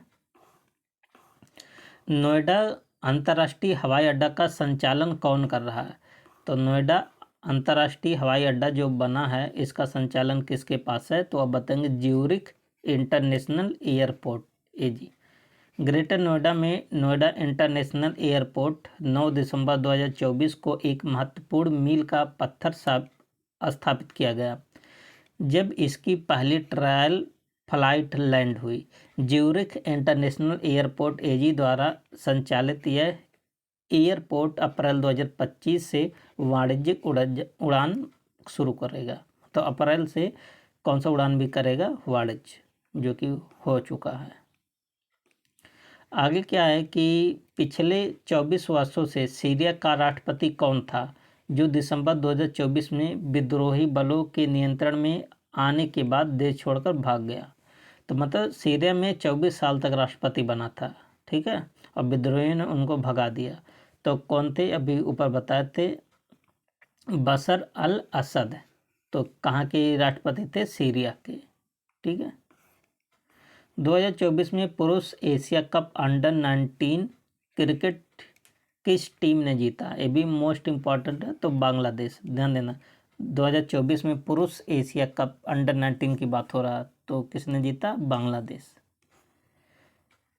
तो किसको हराया था? देखिए 8 दिसंबर 2024 को पुरुष Asia cup under 19 cricket final में बांग्लादेश ने दुबई इंटरनेशनल स्टेडियम को भारत को 59 रनों से हराकर खिताब जीता। ये कहाँ पर हुआ था? दुबई में हुआ था। भारत को हराया था कितने रन से? 59। अगला क्वेश्चन क्या है? 2024 में FIDE विश्व शतरंज चैंपियनशिप में डी गुकीज को मुकाबला किसके साथ किया गया? तो किसके साथ इन्होंने अपना मुकाबला किया था? डिंग रिलेन के साथ। ऑप्शन क्या बन जाएगा? डी। सबसे युवा शतरंज भी बने हैं डी गुकीज। 8 दिसंबर 2024 को पुरुष under 19 Asia cup one day cricket के फाइनल में भारत का सामना किससे होगा? तो भारत का सामना किससे हुआ? बांग्लादेश के साथ। ठीक है। RBI के दिसंबर 2024 के निर्णय के बाद संशोधित नकद आरक्षित अनुपात जिसे CRR क्या है? तो RBI का जो आंकड़ा दिसंबर में आया था ना, उसमें CRR का अनुपात क्या है? तो बताएंगे 4%। ऑप्शन क्या बन जाएगा? बी। दिसंबर 2024 में RBI द्वारा घोषित वर्तमान नीति रेपो दर क्या है? तो RBI के दिसंबर 2024 में जो डेटा आया था उसके अनुसार RBI ने वर्तमान नीति रेपो दर क्या बताया है? तो अब बताएंगे 6.5%। ठीक है। नेक्स्ट क्वेश्चन क्या है कि दिसंबर 2024 में भारत की ओर से नारकोटिक्स ड्रग्स पर आयोग के 68वें सत्र की अध्यक्षता किसने संभाली? तो किसने संभाला? शंभू कुमारन ने। ठीक है। ऑप्शन क्या बन जाएगा? बी। अगला क्वेश्चन क्या है कि 5 दिसंबर 2024 को इसरो द्वारा प्रक्षेपित प्रोबा 3 उपग्रहों का प्राथमिक मिशन क्या है? मोस्ट इम्पॉर्टेंट है। तो प्रोबा 3 उपग्रह कौन भेजा है? तो बताएंगे इसरो। तो इसका उद्देश्य क्या है? सूर्य के कोरोना का अध्ययन करना। प्रोबा का लक्ष्य क्या होगा? सूर्य के। मोस्ट इम्पॉर्टेंट है। ठीक है। आगे क्या है? अच्छा, इसको देख लेते हैं। इसमें क्वेश्चन बनता है 5 दिसंबर 2024 को इसरो ने श्रीहरिकोटा के सतीश धवन अंतरिक्ष केंद्र से, ठीक है, PSLV C59 रॉकेट का नाम याद होना चाहिए, सफलतापूर्वक प्रक्षेपित किया, जो प्रोबा 3 अंतरिक्ष यान को अत्यधिक अंडाकार कक्षा में ले गया। प्रोबा 3 मिशन सूर्य के कोरोना मतलब बाहरी वायुमंडल का अध्ययन करेगा। ठीक है। आगे क्या है कि 6 से 8 दिसंबर 2024 तक आयोजित अष्टलक्ष्मी महोत्सव भारत के किस क्षेत्र में मनाया जाता है? ये भी मोस्ट इम्पॉर्टेंट। तो अष्टलक्ष्मी उत्सव कहाँ पर मनाया जाता है? तो आप बताएंगे पूर्वोत्तर भारत में। ठीक है। तो 8 पूर्वोत्तर राज्य अरुणाचल प्रदेश, असम, मणिपुर, मेघालय, मिजोरम, नागालैंड, सिक्किम और त्रिपुरा सामूहिक रूप से अष्टलक्ष्मी के रूप में जाने जाते हैं। ठीक है। हॉर्नबिल महोत्सव का मुख्य उद्देश्य क्या है? तो नागा जनजातियों की सांस्कृतिक विरासत को प्रदर्शित करना। हॉर्नबिल महोत्सव मनाया जाता है ना नागालैंड में। तो आप एक कई बार क्वेश्चन पूछा भी गया कि हॉर्नबिल महोत्सव कहाँ मनाया जाता है।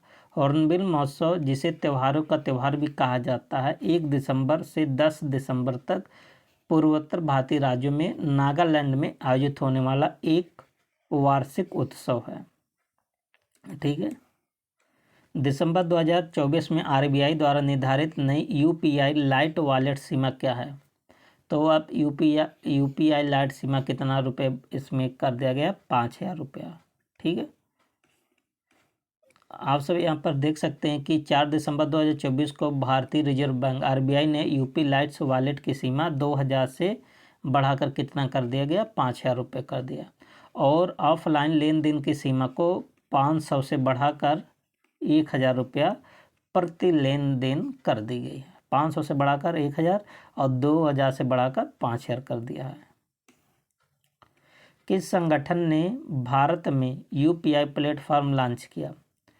तो यूपीआई प्लेटफॉर्म कौन लॉन्च किया? कि भारतीय राष्ट्रीय भुगतान निगम, जिसको बोलते एनपीसीआई, ने यूपीआई प्लेटफॉर्म को लॉन्च किया है।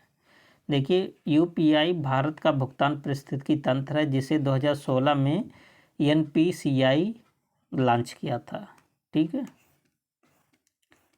नेक्स्ट क्वेश्चन, दिसंबर 2024 में नेतुम्बो नंदी नेतवाह किस देश की पहली महिला राष्ट्रपति बनी? ये देखिए, पहली महिला राष्ट्रपति बनी है तो नामीबिया की जो राष्ट्रपति हैं कौन है? नेतुम्बो नंदी। तो नंदी के नाम से याद कर लीजिए, ना से नामीबिया ना से नंदी, ऐसे दिमाग में रख लीजिए, याद हो जाएगा। दिसंबर 2024 में तीसरी बार महाराष्ट्र का मुख्यमंत्री कौन बने? तो देवेंद्र फडणवीस। तो ऑप्शन कहाँ पर है? सी पर। ठीक है। आप जानते कि ये बीजेपी का सरकार है। ठीक है। महाराष्ट्र में 4 दिसंबर को नौसेना दिवस पर किस महत्वपूर्ण नौसैनिक अभियान का स्मरण किया गया? तो 4 दिसंबर को क्या मनाया जाता है? नौसेना दिवस। तो कौन सा ऑपरेशन दिवस पर मनाया गया है? ऑपरेशन ट्राइडेंट, मोस्ट इम्पॉर्टेंट है। ठीक है। अब ऑपरेशन ट्राइडेंट हुआ क्या था? देखिए कि नौसेना दिवस 1971 के भारत पाकिस्तान युद्ध के दौरान एक महत्वपूर्ण नौसैनिक मिशन ऑपरेशन ट्राइडेंट की सफलता के स्मरण है। जब भारत और पाकिस्तान के बीच युद्ध हुआ था 1971 में, तो भारतीय नौसेना ने कौन सा ऑपरेशन चलाया था? ऑपरेशन ट्राइडेंट, पाकिस्तान के खिलाफ। तो इसी के याद में 4 दिसंबर को क्या मनाया जाता है? भारतीय नौसेना दिवस। ठीक है। आगे क्या है? महाकुंभ 2025 का जो आयोजन है किस साल में होगा? तो प्रयागराज में हुआ था। ठीक है। सब लोग देखे थे, बहुत धूमधाम से हुआ था। ठीक है। विकलांग व्यक्तियों का अंतर्राष्ट्रीय दिवस हर साल कब मनाया जाता है? तो 3 दिसंबर को मनाया जाता है, मोस्ट इम्पॉर्टेंट है। ठीक है। भारत मलेशिया संयुक्त सैन्य अभ्यास कौन सा है? हरिमो शक्ति का चौथा संस्करण दिसंबर 2024 में कहाँ आयोजित किया गया? तो बेटोंग कैंप में। ऑप्शन क्या बन जाएगा? बी। ये जो हरिमो शक्ति भारत और मलेशिया के बीच होता है, ये भी आप सब याद कर लीजिए। और कौन सा संस्करण था? चौथा संस्करण था। 4 से 6 दिसंबर 2024 तक विश्व समुद्री प्रौद्योगिकी सम्मेलन कहाँ पर आयोजित किया जा रहा है? तो आप बताएंगे चेन्नई में। ठीक है। किस संगठन ने भारत में प्रगति मंच लॉन्च किया? तो कौन सा संगठन है? भारत सरकार ने खुद ही लॉन्च किया है। ठीक है। आगे क्या है कि ऑक्सफोर्ड के सैयद बिजनेस स्कूल और गेट्स फाउंडेशन द्वारा प्रगति पर किए गए अध्ययन का शीर्षक क्या है? तो ऑप्शन बन जाएगा सी, बाधा से विकास तक कैसे नेतृत्व भारत के प्रगति पारिस्थितिकी तंत्र को प्रगति शक्ति प्रदान करने में सक्षम बनाता है। ठीक है। और अगला क्वेश्चन क्या है कि सैयद मोदी अंतर्राष्ट्रीय टूर्नामेंट 2024 में महिला एकल खिताब किसने जीता? तो ये भी मोस्ट इम्पॉर्टेंट है। तो किसने जीता है? पीवी सिंधु। 2 बार की ओलंपिक पदक विजेता पीवी सिंधु ने चीन की ओ ओलुओ यू को इतना रनों से हराकर एकल खिताब जीता था पीवी सिंधु। सैयद मोदी अंतर्राष्ट्रीय टूर्नामेंट 2024 में पुरुष का एकल खिताब किसने जीता? तो लक्ष्य सेन। पुरुष वाले में नाम याद कर लीजिए लक्ष्य सेन, और महिलाओं के नाम में याद कर लीजिए पीवी सिंधु। ठीक है। और 1 दिसंबर 2024 को अंतर्राष्ट्रीय क्रिकेट परिषद आईसीसी के अध्यक्ष कौन बने? तो जय शाह। ठीक है। तो 1 दिसंबर 2024 को अंतर्राष्ट्रीय क्रिकेट परिषद आईसीसी के अध्यक्ष बने थे। सीमा सुरक्षा बल की स्थापना कब हुई थी? तो आप बताएंगे 1 दिसंबर को हुआ था, 1 दिसंबर 1965 में, जिसको बोलते BSF। ठीक है। सीमा सुरक्षा बल 1 दिसंबर 2024 को अपना 60वां स्थापना दिवस मनाया। यह दिन 1965 में बल के गठन की वर्षगांठ का प्रतीक है। तो दिसंबर 2024 में BSF ने अपना कौन सा स्थापना दिवस मनाया था? 60वां। ठीक है दोस्तों। अब इसके बाद देखते हैं जनवरी 2025 का करंट अफेयर। ठीक है। आगे क्या है, अभी यहाँ से देखेंगे पूरा जनवरी 2025 का करंट अफेयर। ठीक है। और उसके बाद फरवरी, फिर मार्च, अप्रैल, मई, जून, जुलाई, अगस्त। ठीक है। अगस्त तक हम सब देखेंगे, जो कि आप सबको पहले ही बता दिए हैं। तो कह रहे कि 2025 में संसद का बजट सत्र शुरू हुआ। तो कब शुरू हुआ था? 31 जनवरी 2025 से। ठीक है। आगे क्या है कि बजट 2025 में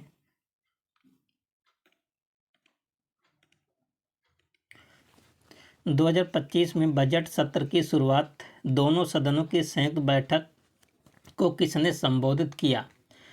तो जो बजट की दोनों सदनों की जो संयुक्त बैठक है ना, किसने संबोधित किया? तो राष्ट्रपति द्रौपदी मुर्मू ने। ठीक है। नई दिल्ली विश्व पुस्तक मेला 2025 का विषय क्या था? विषय मतलब थीम। तो नई दिल्ली विश्व पुस्तक मेला का थीम क्या था? कि हम भारत के लोग। अच्छा, ये शब्द कहाँ पर आप सबको मिलता है? जो संविधान की प्रस्तावना में ये शब्द मिलता है ना, कि हम भारत के लोग। देखिए, नई दिल्ली विश्व पुस्तक मेला 2025 1 फरवरी को नई दिल्ली के भारत मंडपम में शुरू होगा। इस वर्ष के मेले का विषय क्या था? हम भारत के लोग। तो कहाँ पर आयोजित किया गया? भारत मंडपम में। ठीक है। आगे क्या है कि अमेरिका द्वारा बनाई जाने वाली 30,000 बिस्तरों वाली प्रवासी हिरासत सुविधा कहाँ बनाई जा रही है? तो अमेरिका बना रहा है ना हिरासत सुविधा। आप सब खबरों में देखे होंगे कि अमेरिका ने मतलब लोगों को निकाल कर उसके देश भेज रहा है। ठीक है। ये कहाँ पर बनाया जा रहा है? ग्वांतनामो बे, क्यूबा में। ठीक है। आगे क्या, 29 जनवरी 2025 को प्रयागराज के संगम पर 7 करोड़ से अधिक श्रद्धालुओं ने किस अवसर पर पवित्र डुबकी लगाई थी? तो कौन सा अवसर था? मौनी अमावस्या का। ठीक है। प्रयागराज जो कुंभ का मेला चल रहा था उसी के दौरान। 29 जनवरी 2025 को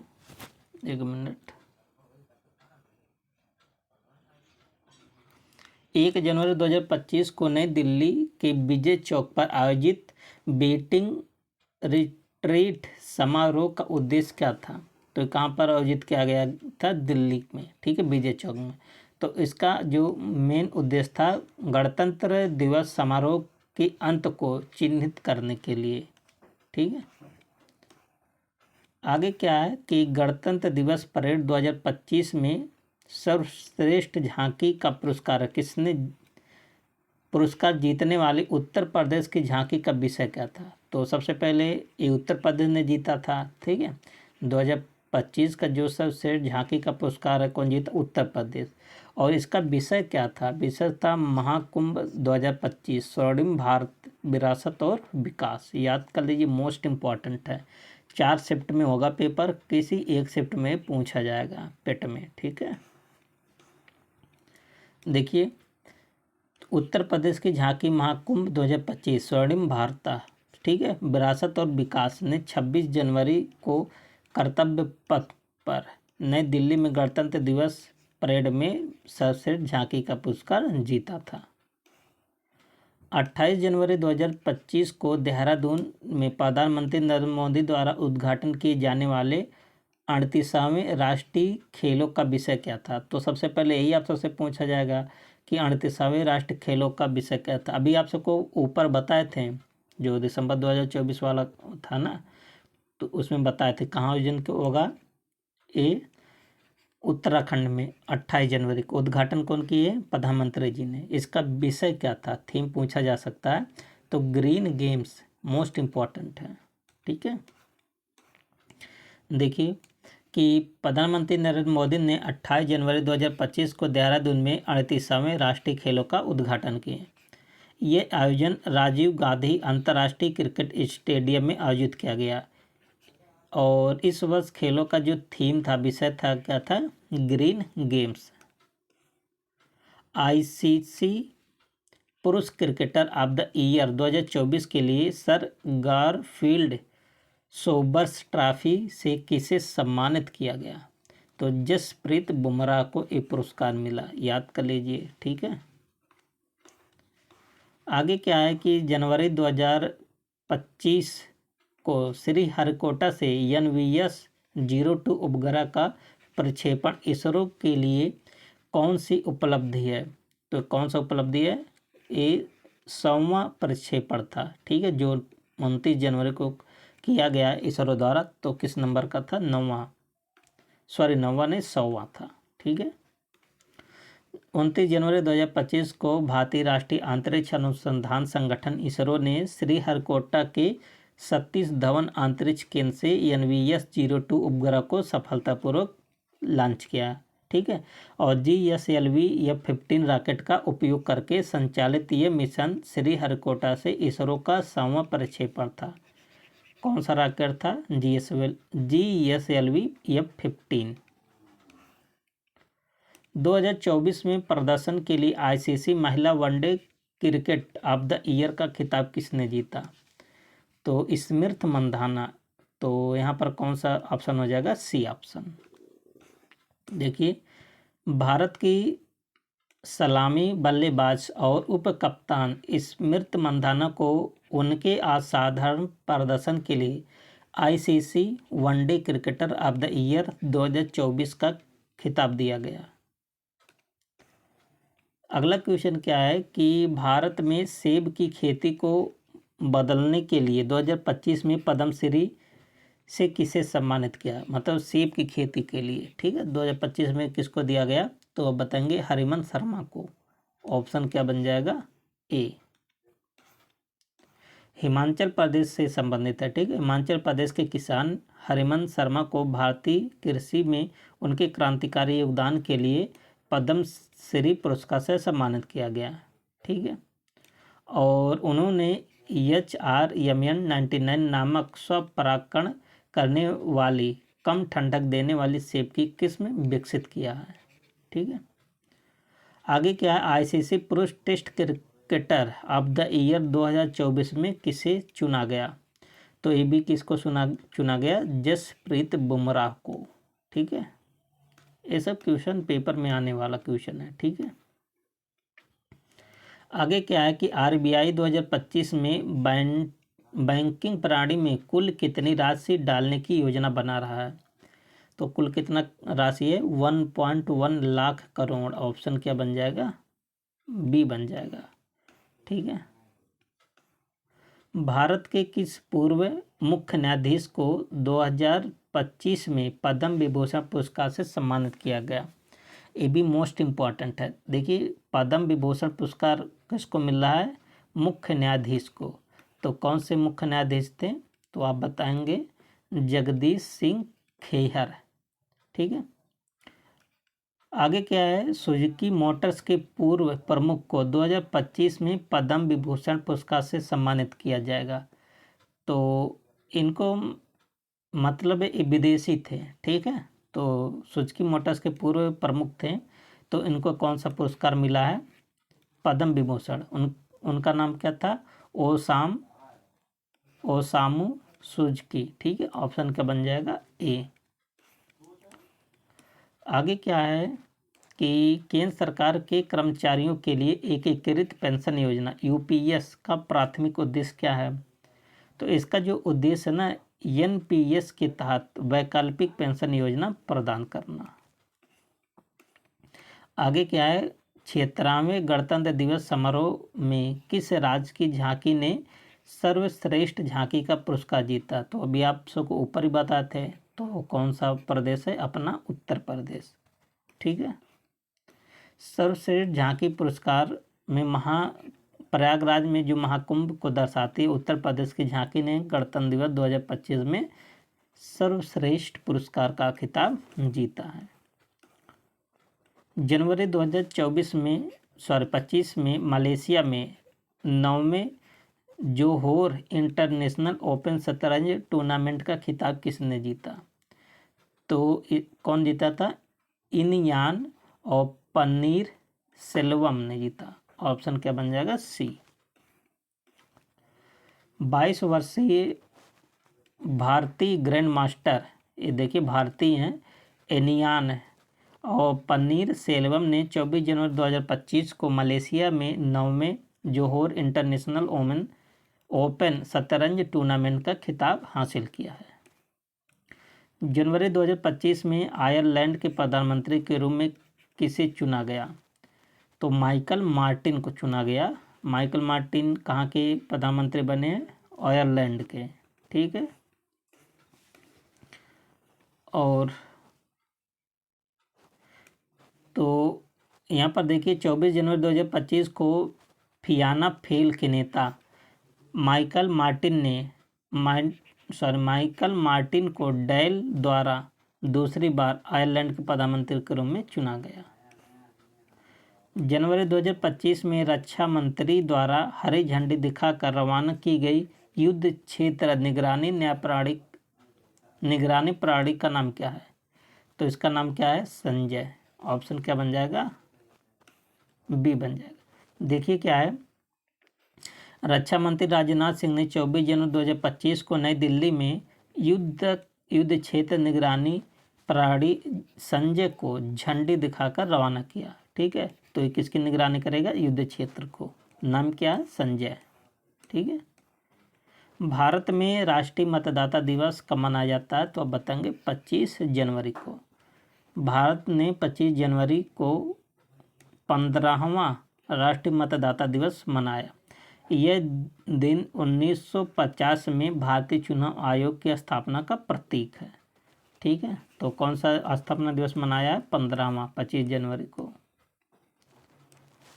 भारत में राष्ट्रीय बालिका दिवस कब मनाया जाता है। तो अब बताएंगे 24 जनवरी को। भारत में राष्ट्रीय बालिका दिवस प्रतिवर्ष 24 जनवरी को मनाया जाता है। ठीक है, भारत के डीप ओशन मिशन का मुख्य उद्देश्य क्या था। डीप ओशन मिशन याद कर लीजिए, पूछा जाएगा पेपर में। तो पानी के भीतर संसाधनों की खोज और गहरे समुद्र के पारिस्थितिकी तंत्र के ज्ञान को बढ़ाने के लिए। तो कौन सा मिशन इसके लिए लॉन्च किया गया, डीप ओशन। ठीक है, आगे क्या है, भारतीय लघु फिल्म अनुजा को ऑस्कर 2025 के लिए किस श्रेणी में नामांकित किया गया। अनुजा फिल्म ऑस्कर के लिए चुना गया। ठीक है, तो सर्वश्रेष्ठ लघु फिल्म के लिए किसको चुना गया, ऑस्कर पुरस्कार में अनुजा को। याद कर लीजिए, मोस्ट इम्पॉर्टेंट है।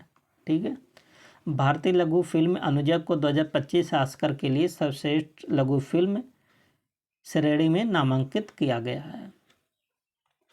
आगे क्या है, पराक्रम दिवस हर साल 23 जनवरी को किस भारतीय नेता की जयंती के उपलक्ष्य में मनाया जाता है। तो किसके जयंती में मनाया जाता है, नेता जी सुभाष चंद्र बोस की याद में।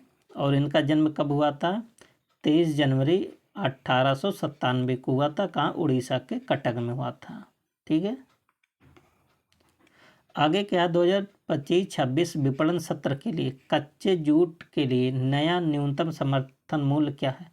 मतलब 2025-26 के लिए जूट का एमएसपी बताना है। तो 5650 रुपये प्रति कुंटल ये एमएसपी का, सॉरी ये जूट के लिए क्या है? एमएसपी है, पूछा जाता है। ठीक है, आगे क्या है? 76वें गणतंत्र दिवस परेड की थीम क्या थी? कौन से है? 76वें। तो इसकी थीम क्या थी? स्वर्णिम भारत, विरासत और विकास। ऑप्शन क्या बन जाएगा? बी।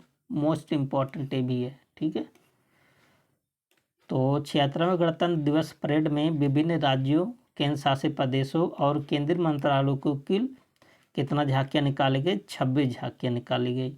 और इसका जो मेन विषय था क्या था? स्वर्णिम भारत, विरासत और विकास। और झांकियों में सबसे आगे कौन था? उत्तर प्रदेश। ठीक है, राष्ट्रपति भवन में स्थित उस उद्यान का नाम क्या है जो 2 फरवरी से 30 मार्च 2025 तक जनता के लिए खोला रहेगा? ठीक है, तो एक राष्ट्रपति भवन में एक उद्यान है ना, उसको खोला जाएगा। कब से? 2 फरवरी से 30 मार्च 2025 तक।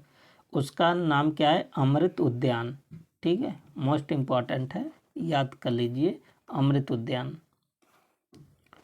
22 जनवरी 2025 को किस सरकारी योजना की 10वीं वर्षगांठ मनाई गई? ऐसे भी क्वेश्चन आपसे से पूछा जाता है।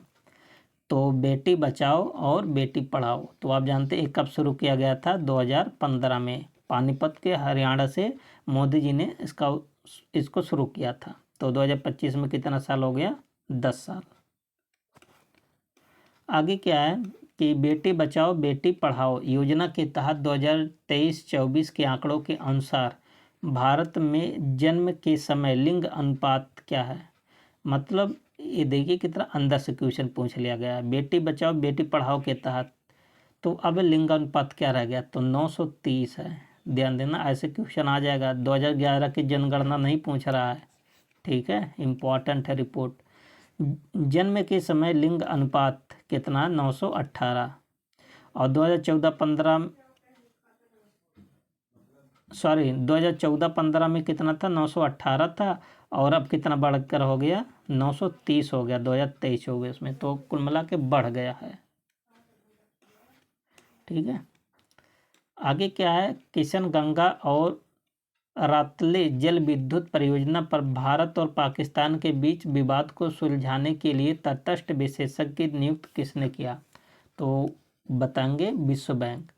ध्यान देना, किशन गंगा और रातले जल विद्युत परियोजना किस 2 देशों के बीच में? भारत और पाकिस्तान के बीच ये विवाद है और विश्व बैंक इसमें मतलब मध्यस्थता कर रहा है। ठीक है, तो आप यहाँ पर जान लीजिए, ऐसे भी क्वेश्चन बनता है। 21 जनवरी 2025 को विदेश मंत्रालय ने घोषणा किया कि विश्व बैंक द्वारा नियुक्त तटस्थ विशेषज्ञ सिंधु जल संधि के तहत जम्मू और कश्मीर में किशन गंगा और रातले जल विद्युत परियोजनाओं के संबंध में भारत और पाकिस्तान के बीच मतभेदों को हल करने की क्षमता घोषित किया है। तो कभी कभी आपसे से ऐसे क्वेश्चन बना सकता है कि किशन गंगा और रातले किन दोनों देशों के बीच विवाद है। किशन गंगा और रातले जल विद्युत परियोजनाओं पर भारत और पाकिस्तान के बीच विवादों को कौन सी संधि नियंत्रित करती है? तो बताएंगे सिंधु जल समझौता। ऑप्शन क्या बन जाएगा? सी। अभी आप जान रहे थे कि जब भारत पाकिस्तान के बीच युद्ध हो रहा था तो भारत ने क्या किया? नदियों का पानी रोक दिया। और ये जो सिंधु जल समझौता है भारत ने इसको भी तोड़ दिया था। ठीक है, तो इसलिए इस चर्चा में था, इम्पोर्टेंट है।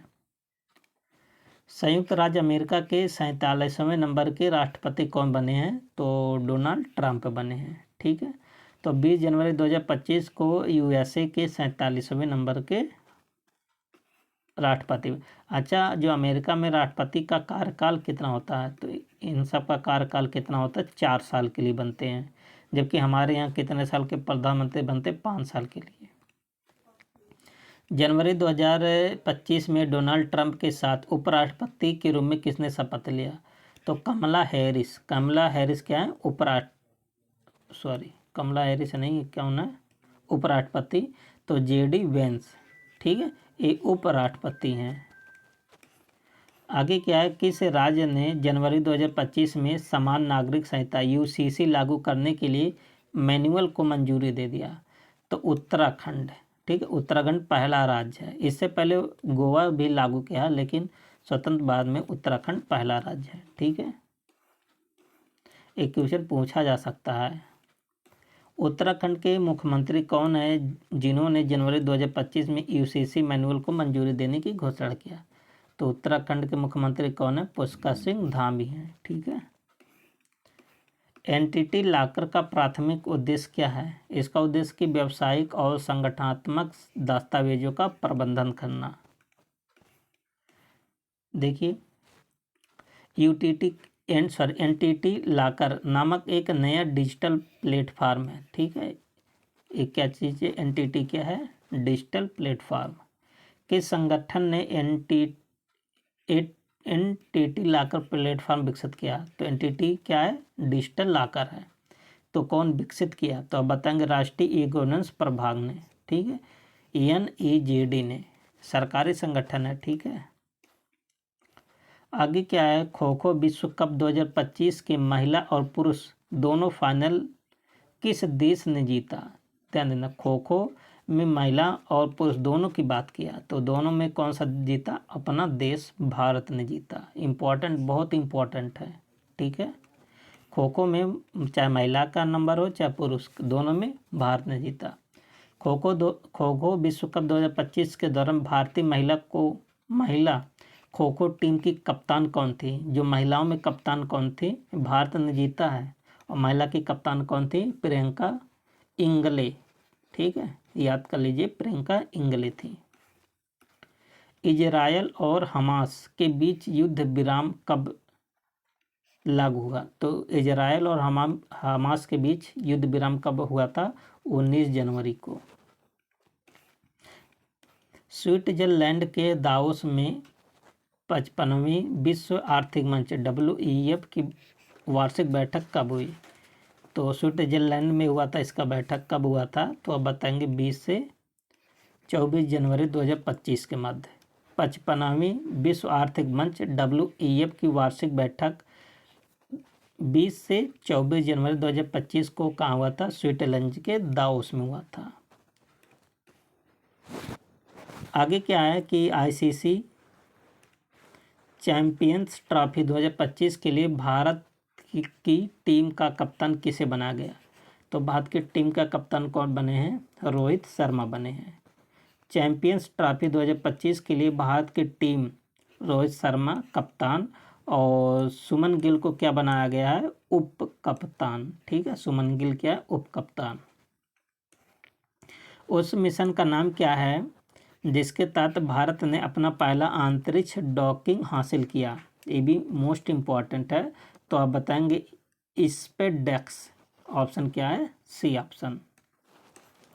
16 जनवरी 2025 को इसरो ने घोषणा किया कि भारत ने स्पेसडेक्स मिशन के तहत सफलतापूर्वक अंतरिक्ष डॉकिंग हासिल किया, जिससे वह रूस, अमेरिका और चीन के बाद ऐसा करने वाला दुनिया का चौथा देश बन गया। मोस्ट इम्पॉर्टेंट है। तो वैसा करने वाला भारत कौन सा देश बन गया? चौथा देश। आगे क्या है कि 17 जनवरी से 22 जनवरी 2025 तक आयोजित भारत मोबिलिटी ग्लोबल एक्सपो 2025 किस क्षेत्र या उद्योग से संबंधित है? मोस्ट इम्पॉर्टेंट ये भी। तो किससे संबंधित है? ऑटोमोटिव्स और मोबिलिटी से। PM मोदी ने 17 जनवरी 2025 को भारत मोबिलिटी ग्लोबल एक्सपो 2025 का उद्घाटन किए। इस महत्वपूर्ण ऑटोमोटिव्स उद्योग एक्सपो में वाहनों, घटकों, प्रौद्योगिकियों में 100 से अधिक नए लॉन्च प्रदर्शित किए गए, जो 5000 से अधिक वैश्विक खरीदारों को आकर्षित करते हैं। तो उद्घाटन पूछेगा तो बताएंगे PM मोदी। राष्ट्रीय खेल पुरस्कारों में दिया जाने वाला सर्वोच्च खेल सम्मान कौन सा है? तो खेल के मामले में तो मेजर ध्यानचंद खेल रत्न पुरस्कार, ऑप्शन क्या बन जाएगा, डी बन जाएगा। निम्नलिखित में से किसे 2024 में मेजर ध्यानचंद खेल रत्न पुरस्कार प्राप्त हुआ, तो मनु भाकर को, तो ऑप्शन क्या बन जाएगा, बी ऑप्शन।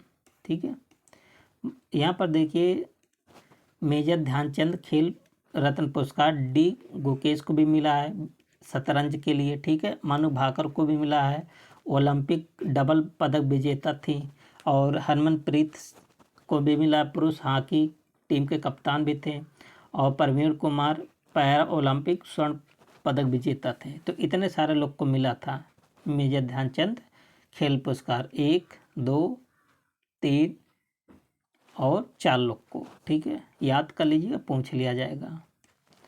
गूगल द्वारा समर्थित किस भारतीय स्टार्टअप ने जनवरी 2025 में फायरफ्लाई तारामंडल लॉन्च किया, जिसमें 6 उपग्रह शामिल हैं, और यह दुनिया का सबसे बड़ा उच्च रिजोल्यूशन वाला वाणिज्यिक हाइपर स्पेक्ट्रल इमेजिंग तारामंडल है।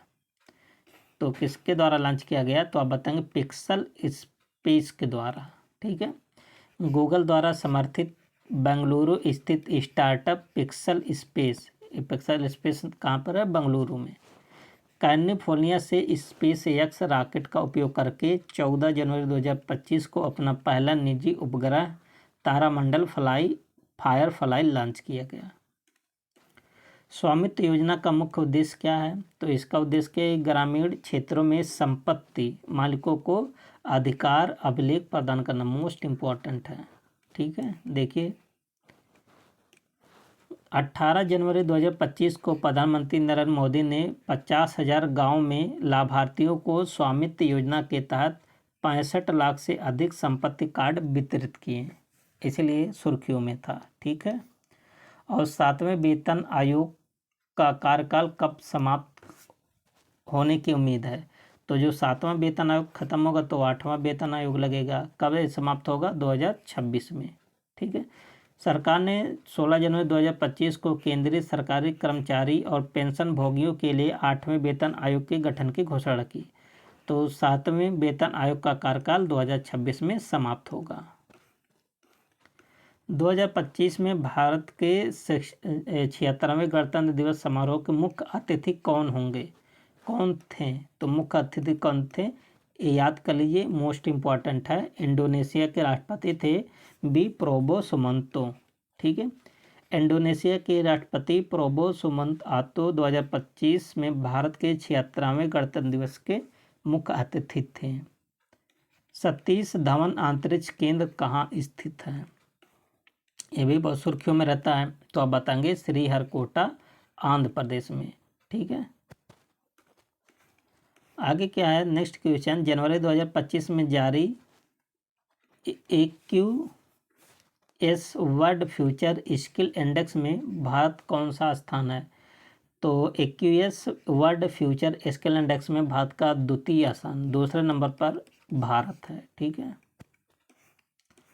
आगे क्या है कि अमेरिका ने जनवरी 2025 में किन 3 भारतीय संस्थाओं पर लगे प्रतिबंध को हटा दिया, तो अमेरिका ने जो प्रतिबंध लगाया था किस पर, बार्क पर और IREL और IGCAR पर, इस पर लगे प्रतिबंध को हटा लिया। अमेरिका ने 3 भारतीय संस्थाओं पर भाभा परमाणु अनुसंधान केंद्र, जिसको बार्क बोला जाता है, और इंडियन रेयर अर्थ लिमिटेड और इंदिरा गांधी परमाणु अनुसंधान केंद्र, इन तीनों पर जो प्रतिबंध लगा था वो हटा लिया गया। 16 जनवरी से 24 फरवरी 2025 तक संस्कृत का महाकुंभ किस कार्यक्रम में आयोजित किया जा रहा, तो किस कार्यक्रम में इसका आयोजन किया जा रहा है, तो जो महाकुंभ मेला लगा ना उसी कार्यक्रम में इसको शामिल किया गया। ठीक है, संस्कृत महाकुंभ 16 जनवरी से 24 फरवरी 2025 तक महाकुंभ मेले के दौरान आयोजित एक भव्य सांस्कृतिक उत्सव है। भारत ने जनवरी 2025 में आयरलैंड के खिलाफ कितने रनों से महिला क्रिकेट में अपनी सबसे बड़ी जीत की, तो कितने रनों के खिलाफ, 304, ऑप्शन क्या बन जाएगा, सी। महिला क्रिकेट में भारत ने 15 जनवरी 2025 को गुजरात के राजकोट में तीसरे वनडे में आयरलैंड के खिलाफ 304 रनों से अपनी सबसे बड़ी जीत हासिल किया है। हवाई अड्डों पर निर्बाध आवर्जन सुविधा प्रदान करने के लिए शुरू किए गए कार्यक्रम का नाम बताएं। तो इस कार्यक्रम का नाम क्या है, तो आप बताएंगे ऑप्शन सी क्या बन जाएगा, फास्ट ट्रैक इमिग्रेशन विश्वसनीय यात्री कार्यक्रम। ठीक है।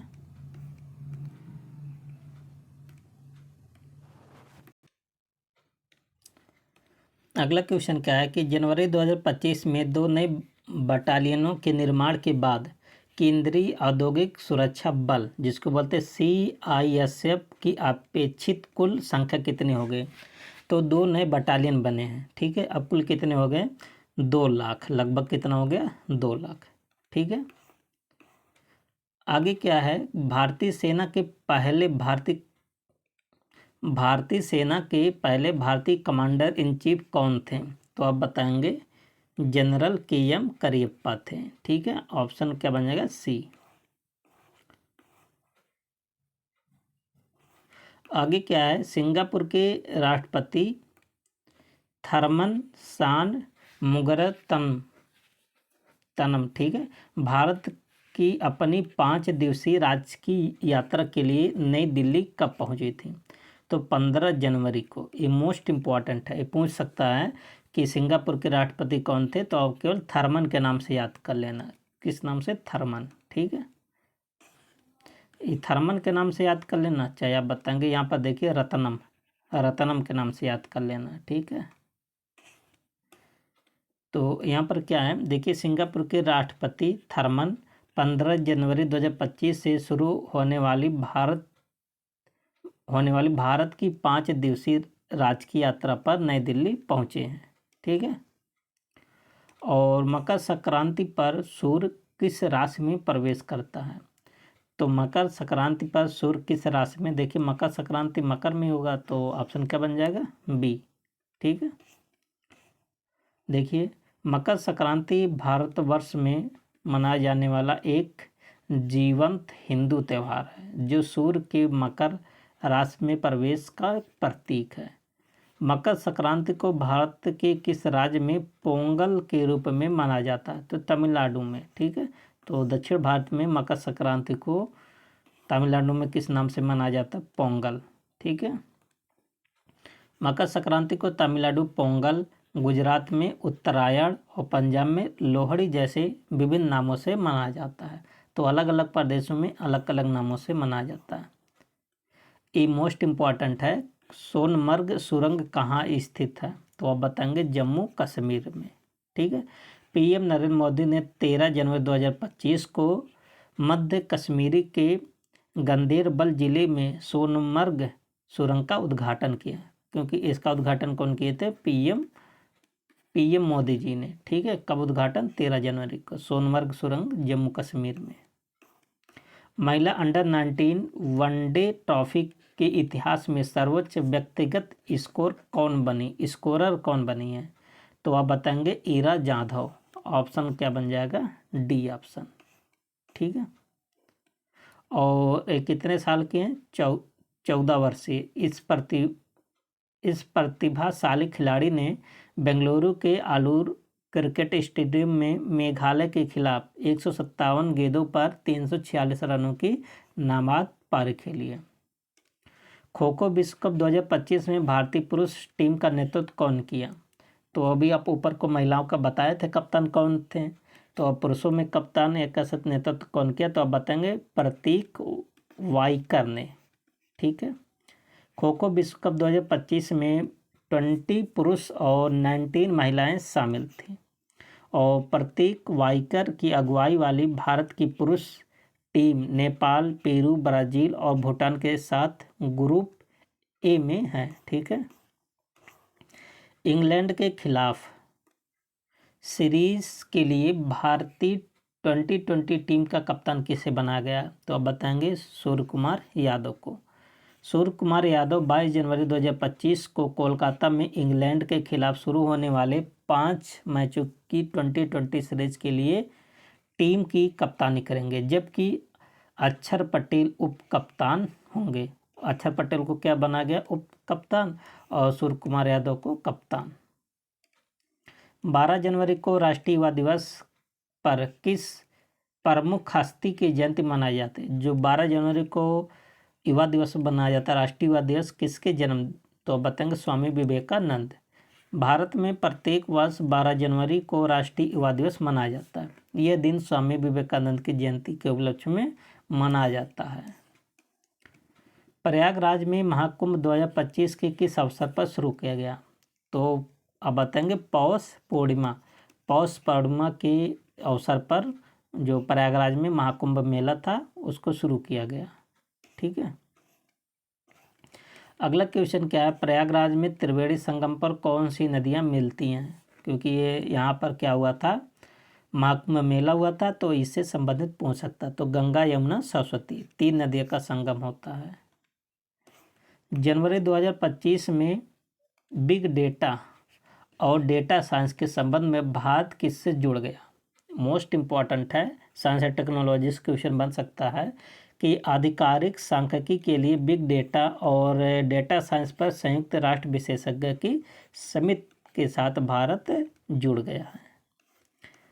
प्रवासी भारतीय सम्मान पुरस्कार 2025 किसे प्रदान किया? तो भारतीय प्रवासी सम्मान 2025 से किसको नवाजा गया है? तो अब बताएंगे डॉक्टर सैयद अनवर खुर्शीद को। ठीक है। आगे क्या है? अच्छा, ये कहाँ पर हैं? ये सऊदी अरब में है, एक प्रसिद्ध भारतीय चिकित्सक हैं। ठीक है। आगे क्या है? Third eye Asian film festival film festival का 21वां संस्करण 19 जनवरी से 16 जनवरी 2025 तक किन शहरों में आयोजित किया जाएगा? तो मुंबई में और ठाणे में इनका आयोजन किया जाएगा। Third eye Asian film festival 21वां संस्करण, कौन सा संस्करण है? 21वां। इसका आयोजन 10 जनवरी से 16 जनवरी 2025 तक मुंबई और ठाणे में इसको किया जाएगा आयोजन। ठीक है। जनवरी 2025 में मझगांव डाक शिपयार्ड लिमिटेड द्वारा भारतीय नौसेना को सौंपी गई 6ठी स्कॉर्पियन पनडुब्बी का नाम क्या? मोस्ट इम्पॉर्टेंट है। तो स्कॉर्पियन पनडुब्बी का नाम क्या? वाघधीर। आप बताएंगे ऑप्शन क्या बन जाएगा? D option.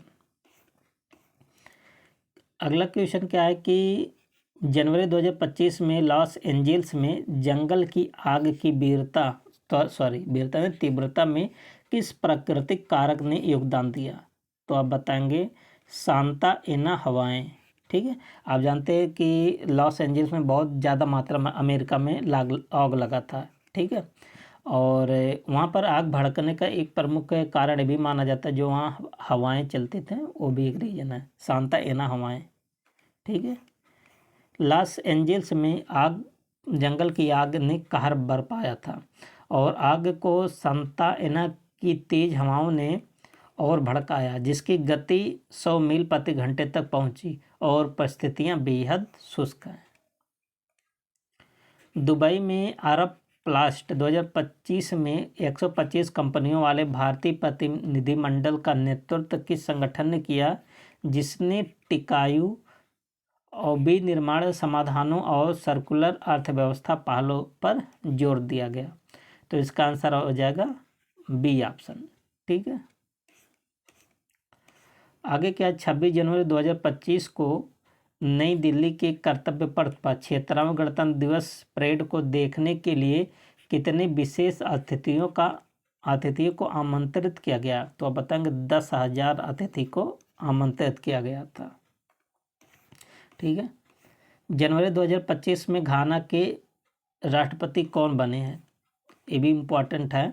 तो घाना के राष्ट्रपति कौन बने? जॉन ड्रामानी और महामा।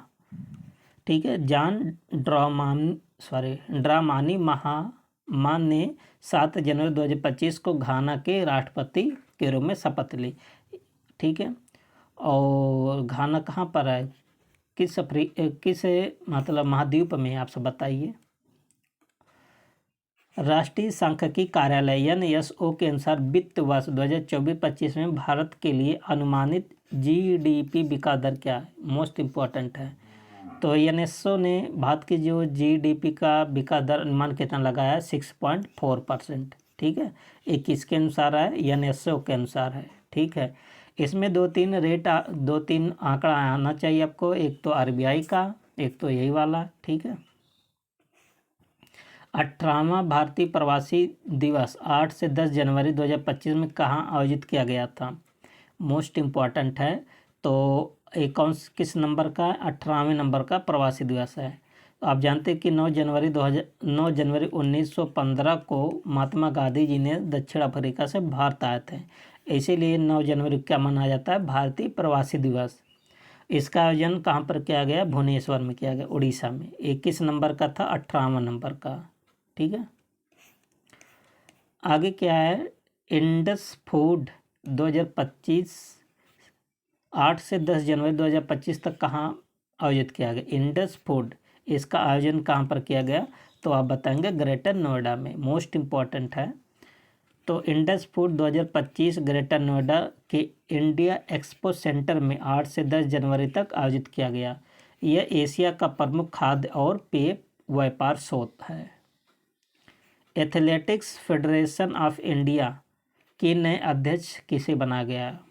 ये भी इम्पोर्टेंट है। ठीक है, तो कौन बने हैं? बहादुर सिंह सागू किसके अध्यक्ष बने हैं? एथलेटिक्स फेडरेशन ऑफ इंडिया के। आगे क्या है? इसरो के नए अध्यक्ष के रूप में किसको नियुक्त किया गया है? तो इसरो के नए अध्यक्ष कौन बने हैं? वी नारायण। ऑप्शन क्या बन जाएगा? बी। और किन की जगह पर बने हैं? तो एस सोमनाथ का स्थान लिए हैं। ठीक है, दिल्ली विधानसभा चुनाव 2025 के लिए मतदाता संख्या कितनी है? तो यहाँ के सीएम कौन बने? रेखा गुप्ता बनी है। ठीक है, और यहाँ का लगभग 1.55 करोड़ से अधिक मतदान केंद्र दिल्ली में 1.55 करोड़ से अधिक मतदाताओं के लिए 13,033 मतदान केंद्र स्थापित किए गए थे। ठीक है, जनवरी 2025 तक भारत के वर्तमान मुख्य चुनाव आयुक्त कौन है? अभी देखिए बहुत सुर्खियों में है ना, जो मुख्य चुनाव आयुक्त है। ठीक है, जनवरी 2025 तक भारत के वर्तमान मुख्य चुनाव आयुक्त कौन? तो पहले राजीव कुमार थे, अब इनको बदल दिया गया है। ठीक है, अब कौन बन गए हैं? आप सब कमेंट बॉक्स में बताइए। ठीक है, बहुत ज़्यादा सुर्खियों में है वो। जम्मू कश्मीर के रियासी जिले में स्थित उधमपुर श्रीनगर बारामूला के रेल लिंक परियोजना का हिस्सा भारत के पहले केबल स्टेट रेल पुल का नाम क्या है? तो इसका नाम बताएंगे अंजी खाद पुल। ऑप्शन ए सही हो जाएगा। किस भारतीय संगठन ने भारत में एआई अपनाने और विकास को बढ़ावा देने के लिए माइक्रोसॉफ्ट के साथ भागीदारी किया है? तो किसने किया है? इंडिया एआई ने। ऑप्शन क्या बन जाएगा? D option. ठीक है, अगला क्या है? 2025 में British junior open squash tournament में अंडर 17 गर्ल्स सिंगल्स का खिताब किसने जीता? तो अनाहत सिंह ने जीता। ऑप्शन क्या बन जाएगा? बी। भारत पोल पोर्टल का प्राथमिक उद्देश्य क्या है? तो इसका प्राथमिक उद्देश्य है कि आपराधिक जांच में अंतर्राष्ट्रीय सहयोग को बढ़ावा देना। ऑप्शन क्या बन जाएगा? B option. भारत पोल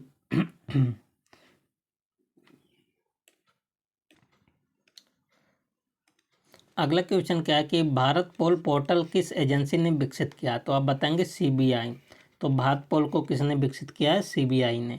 ठीक है, आगे क्या है? एरो इंडिया 2025 का 15वां संस्करण 10 से 14 फरवरी 2025 तक कहाँ आयोजित किया गया? मोस्ट इम्पॉर्टेंट है। एरो इंडिया 2025 का 15वां संस्करण कहाँ पर आयोजित किया गया? बेंगलुरु में। ऑप्शन क्या बन जाएगा? बी। संस्करण याद कर लीजिए कौन सा? 15वां संस्करण, और स्थान दोनों इम्पॉर्टेंट है। माइक्रोसॉफ्ट के चेयरमैन और सीईओ कौन है जिन्होंने जनवरी 2025 में भारतीय प्रधानमंत्री मोदी जी से मुलाकात की? तो माइक्रोसॉफ्ट के सीईओ और चेयरमैन कौन है? तो आप बताएंगे सत्य नडेला। ऑप्शन क्या बन जाएगा? बी। इन्होंने प्रधानमंत्री जी से मुलाकात भी किए थे। ठीक है।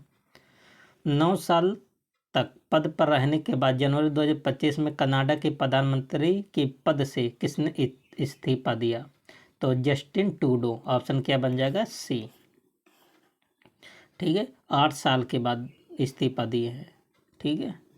और इम्यूनिएशन एम टारपीडो कम मिसाइल बार्ज के निर्माण का ठेका किस कंपनी को दिया गया? तो सूर्यदीपा प्रोजेक्ट्स प्राइवेट लिमिटेड थाने को दिया गया। ठीक है। कौन सा स्टेशन नमो भारत ट्रेन को मेट्रो की नीली और गुलाबी लाइनों से जोड़ता है? इम्पोर्टेंट है। तो कौन हो जाएगा? आनंद विहार। ठीक है। नमो भारत ट्रेन कनेक्टिविटी ये नीली और गुलाबी मेट्रो लाइनों आनंद विहार रेलवे स्टेशन और अंतर्राज्यीय बस टर्मिनल से जुड़ी हुई है। और 67 में राष्ट्रीय शॉटगन चैंपियनशिप 2025 में पुरुषों के 10 मीटर एयर पिस्टल फाइनल्स का विजेता कौन बना है? तो आप बताएंगे वरुण तोमर। ये भी इम्पोर्टेंट है, खेल से क्वेश्चन पूछा जा सकता है। और 42वें भारत और फ्रांस नौसेना, ध्यान दें नौसेना का अभ्यास है, वरुण में भाग लेने के लिए 2025 में गोवा पहुंचे फ्रांसीसी नौसेना के परमाणु प्रेरित विमान वाहक पोत का नाम बताएं। मतलब जो फ्रांस से आया है परमाणु प्रेरित, उसका नाम क्या है? तो आप बताएंगे चार्ल्स दे गॉल। तो ऑप्शन क्या बन जाएगा? बी। और वरुण जो सैन्य अभ्यास होता है किसके बीच होता है? भारत और फ्रांस के बीच। कई बार क्वेश्चन पूछा गया है। और ये कहाँ पर अब की बार हो रहा है? गोवा में हो रहा है। ठीक है। और किस नंबर का है? तो ये भी आप सबसे पूछ लेगा कौन से नंबर का? 42वां द्विपक्षीय है। ठीक है। द्विपक्षीय मतलब इसमें 2 ही देश केवल भाग लेते हैं, भारत और फ्रांस। भारत का मेट्रो नेटवर्क किस मील का पत्थर पार कर चुका है जिससे वह दुनिया का तीसरा सबसे बड़ा मेट्रो नेटवर्क बन गया? ध्यान देना। तो आप बताएंगे 1000 किलोमीटर। ठीक है।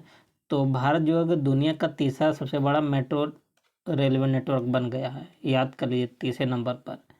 भारत मेट्रो सिस्टम ने शहरी यात्रा में क्रांति ला दी, जो 11 राज्यों और 23 शहरों में 1000 किलोमीटर से अधिक का विस्तार कर चुका है, जिससे भारत जो कि चीन अमेरिका के बाद और इसका कौन सा नंबर हो गया? तीसरा मेट्रो नेटवर्क में, चीन अमेरिका के बाद।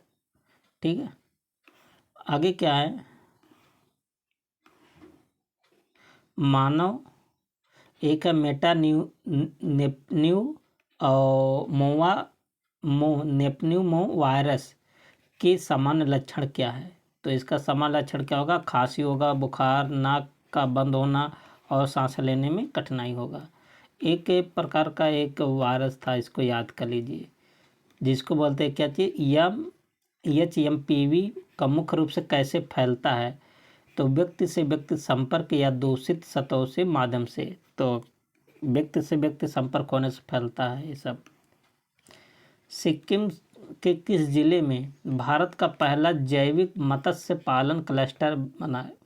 ये भी मोस्ट इम्पोर्टेंट, ऐसे भी पूछ सकता है, राज्य का नाम भी पूछ सकता है कि भारत का पहला जैविक मत्स्य पालन क्लस्टर कहाँ पर बना? तो बताएंगे सिक्किम में। तो एक सिक्किम का जिला है, इतना अंदर नहीं जाएगा, लेकिन आप सबसे राज्य पूछ सकता है। सोरेंग्स है जिला का नाम, बताएंगे सोरेंग्स। नहीं तो ऐसे पूछेगा भारत का कौन सा राज्य है? तो बताएंगे सिक्किम। ठीक है। आगे क्या है? भारत में पहला खो खो विश्व कप 2025 कब आयोजित होगा, मतलब हुआ है? तो आप बताएंगे 13 जनवरी से 19 जनवरी के मध्य। ठीक है। संयुक्त राष्ट्र सुरक्षा परिषद का अस्थायी सदस्य कौन है? तो अस्थायी सदस्य एक होता है, एक होता है अस्थायी सदस्य होता है। तो अस्थायी सदस्यों में अमेरिका आता है, रूस आता है, चीन आता है, फ्रांस आता है और यूनाइटेड किंगडम आता है। ठीक है। UNSC के अस्थायी सदस्यों के पास कौन सी विशेष शक्ति, जो वीटो पावर की शक्ति इन सब के पास होती है? ठीक है। और NHSC के गैर अस्थायी सदस्य का कार्यकाल कितने वर्ष का होता है? तो बताएंगे 2 वर्ष के लिए होता है।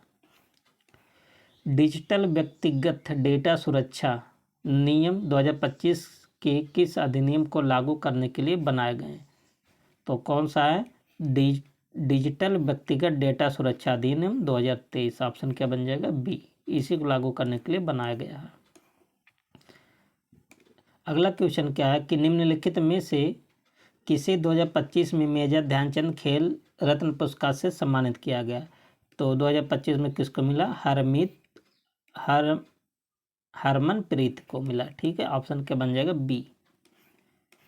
डी गुकेश को 2025 में खेल रत्न पुरस्कार किस खेल के लिए दिया गया? तो डी गुकेश सबसे कम उम्र के शतरंज चैंपियंस हैं, तो उनका संबंध शतरंज से है। 2025 में द्रोणाचार्य पुरस्कार प्राप्त करने वाले अरमांडो एंगलो पोलाको किस खेल के कोच हैं? तो फुटबॉल के कोच हैं। इनको क्या मिला है? द्रोणाचार्य। तो द्रोणाचार्य पुरस्कार किस लिए दे? कोच को दिया जाता है जो खेल का प्रशिक्षण करवाते हैं। ठीक है। मणिपुर में भारत म्यांमार सीमा के साथ बाड़बंदी का कार्य जनवरी 2025 में किस स्थान पर पूरा हुआ? तो स्थान पूछा तो मोरेह नामक स्थान पर। ठीक है। आप जानते हैं कि भारत म्यांमार की सीमा मणिपुर के मोरेह में 9 किलोमीटर से अधिक बाड़बंदी का कार्य जनवरी 2025 तक पूरा हो गया। दिसंबर 2024 में यूनिफाइड पेमेंट्स इंटरफेस जिसको बोलते हैं यूपीआई ने कितने वित्तीय लेन देन को प्रोसेस किया? तो अब बताएंगे।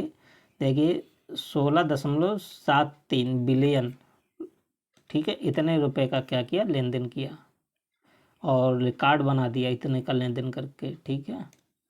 रोमानिया और बुल्गारिया आधिकारिक रूप से शेंगेन जोन के पूर्ण सदस्य कब बने? देखिए ये भी आगे आप सबको पहले जो दिसंबर वाला करंट अफेयर था 2024 का उसमें भी बताए थे। तो कब पूर्ण बने थे? 1 जनवरी 2025 को। ऑप्शन सी बन जाएगा, ना कि बी। सी बनेगा। ठीक है। 31 दिसंबर 2024 को हैदराबाद के जीएमसी बाल योगी एथलेटिक्स स्टेडियम में हुए फाइनल में केरल को 1-0 रन से संतोष ट्रॉफी फुटबॉल चैंपियनशिप किसने जीता? मोस्ट इम्पॉर्टेंट है। तो संतोष ट्रॉफी फुटबॉल का चैंपियनशिप किसने जीता? वेस्ट बंगाल ने। पश्चिम बंगाल ने 31 दिसंबर 2024 को फाइनल्स में केरल को 1-0 से हराकर प्रतिष्ठित संतोष ट्रॉफी का खिताब जीता। मोस्ट इम्पॉर्टेंट है, किसको हराया? केरल को। विश्व ब्लिट्स शतरंज चैंपियनशिप 2024 का खिताब किसने जीता? तो अब बताएंगे मैग्नस कार्लसन और कौन? इयान नेपोमनियाची। ठीक है, नाम भी ऐसा है। कह कि भारत मौसम विज्ञान विभाग के अनुसार 2025 में कौन सा वर्ष था? तो कौन सा वर्ष के? तो 1901 के बाद से भारत में सबसे गर्म वर्ष। ठीक है, तो ध्यान देना 1901 के बाद 2024 का क्या था? सबसे गर्म वर्ष। आईएमडी ने बताया कि 2024 में भारत 1901 के बाद अब तक का सबसे गर्म वर्ष था। ठीक है। और भारत का पहला समुद्र के ऊपर बना कांच का पुल किस स्थान पर उद्घाटन किया गया? तो कन्याकुमारी। इम्पॉर्टेंट है। देखिए भारत का पहला समुद्र के ऊपर बना कांच का पुल 30 दिसंबर 2024 को तमिलनाडु की कन्याकुमारी में मुख्यमंत्री एम.के. स्टालिन द्वारा उद्घाटन किया गया। और WAVES 2025 के शिखर सम्मेलन से 5 से 9 फरवरी 2025 के बीच कहाँ पर आयोजन किया गया? तो भारत मंडपम, ये कहाँ पर है? नई दिल्ली में है। ठीक है। 31 दिसंबर 2024 को NPCI ने व्हाट्सएप पे के लिए कौन सा बदलाव घोषित किया? तो UPI उपभोगकर्ता अनबोर्डिंग सीमा को हटाना। ठीक है दोस्तों, अब इसके बाद देखिए दिसंबर और जनवरी वाला करंट अफेयर एकदम कंप्लीट हो गया। ठीक है, अब इसके बाद पढ़ेंगे कौन सा? फरवरी और मार्च, अप्रैल, मई, जून, जुलाई, अगस्त। क्योंकि हमें इतना पढ़ना तो वीडियो बहुत ज़्यादा बड़ा हो जाएगा। ठीक है, एक वीडियो में हम आप सबको प्रोवाइड करवा देंगे। ठीक है, मिलते हैं नेक्स्ट वीडियो में। तब तक के लिए best of luck. Thank you and take care.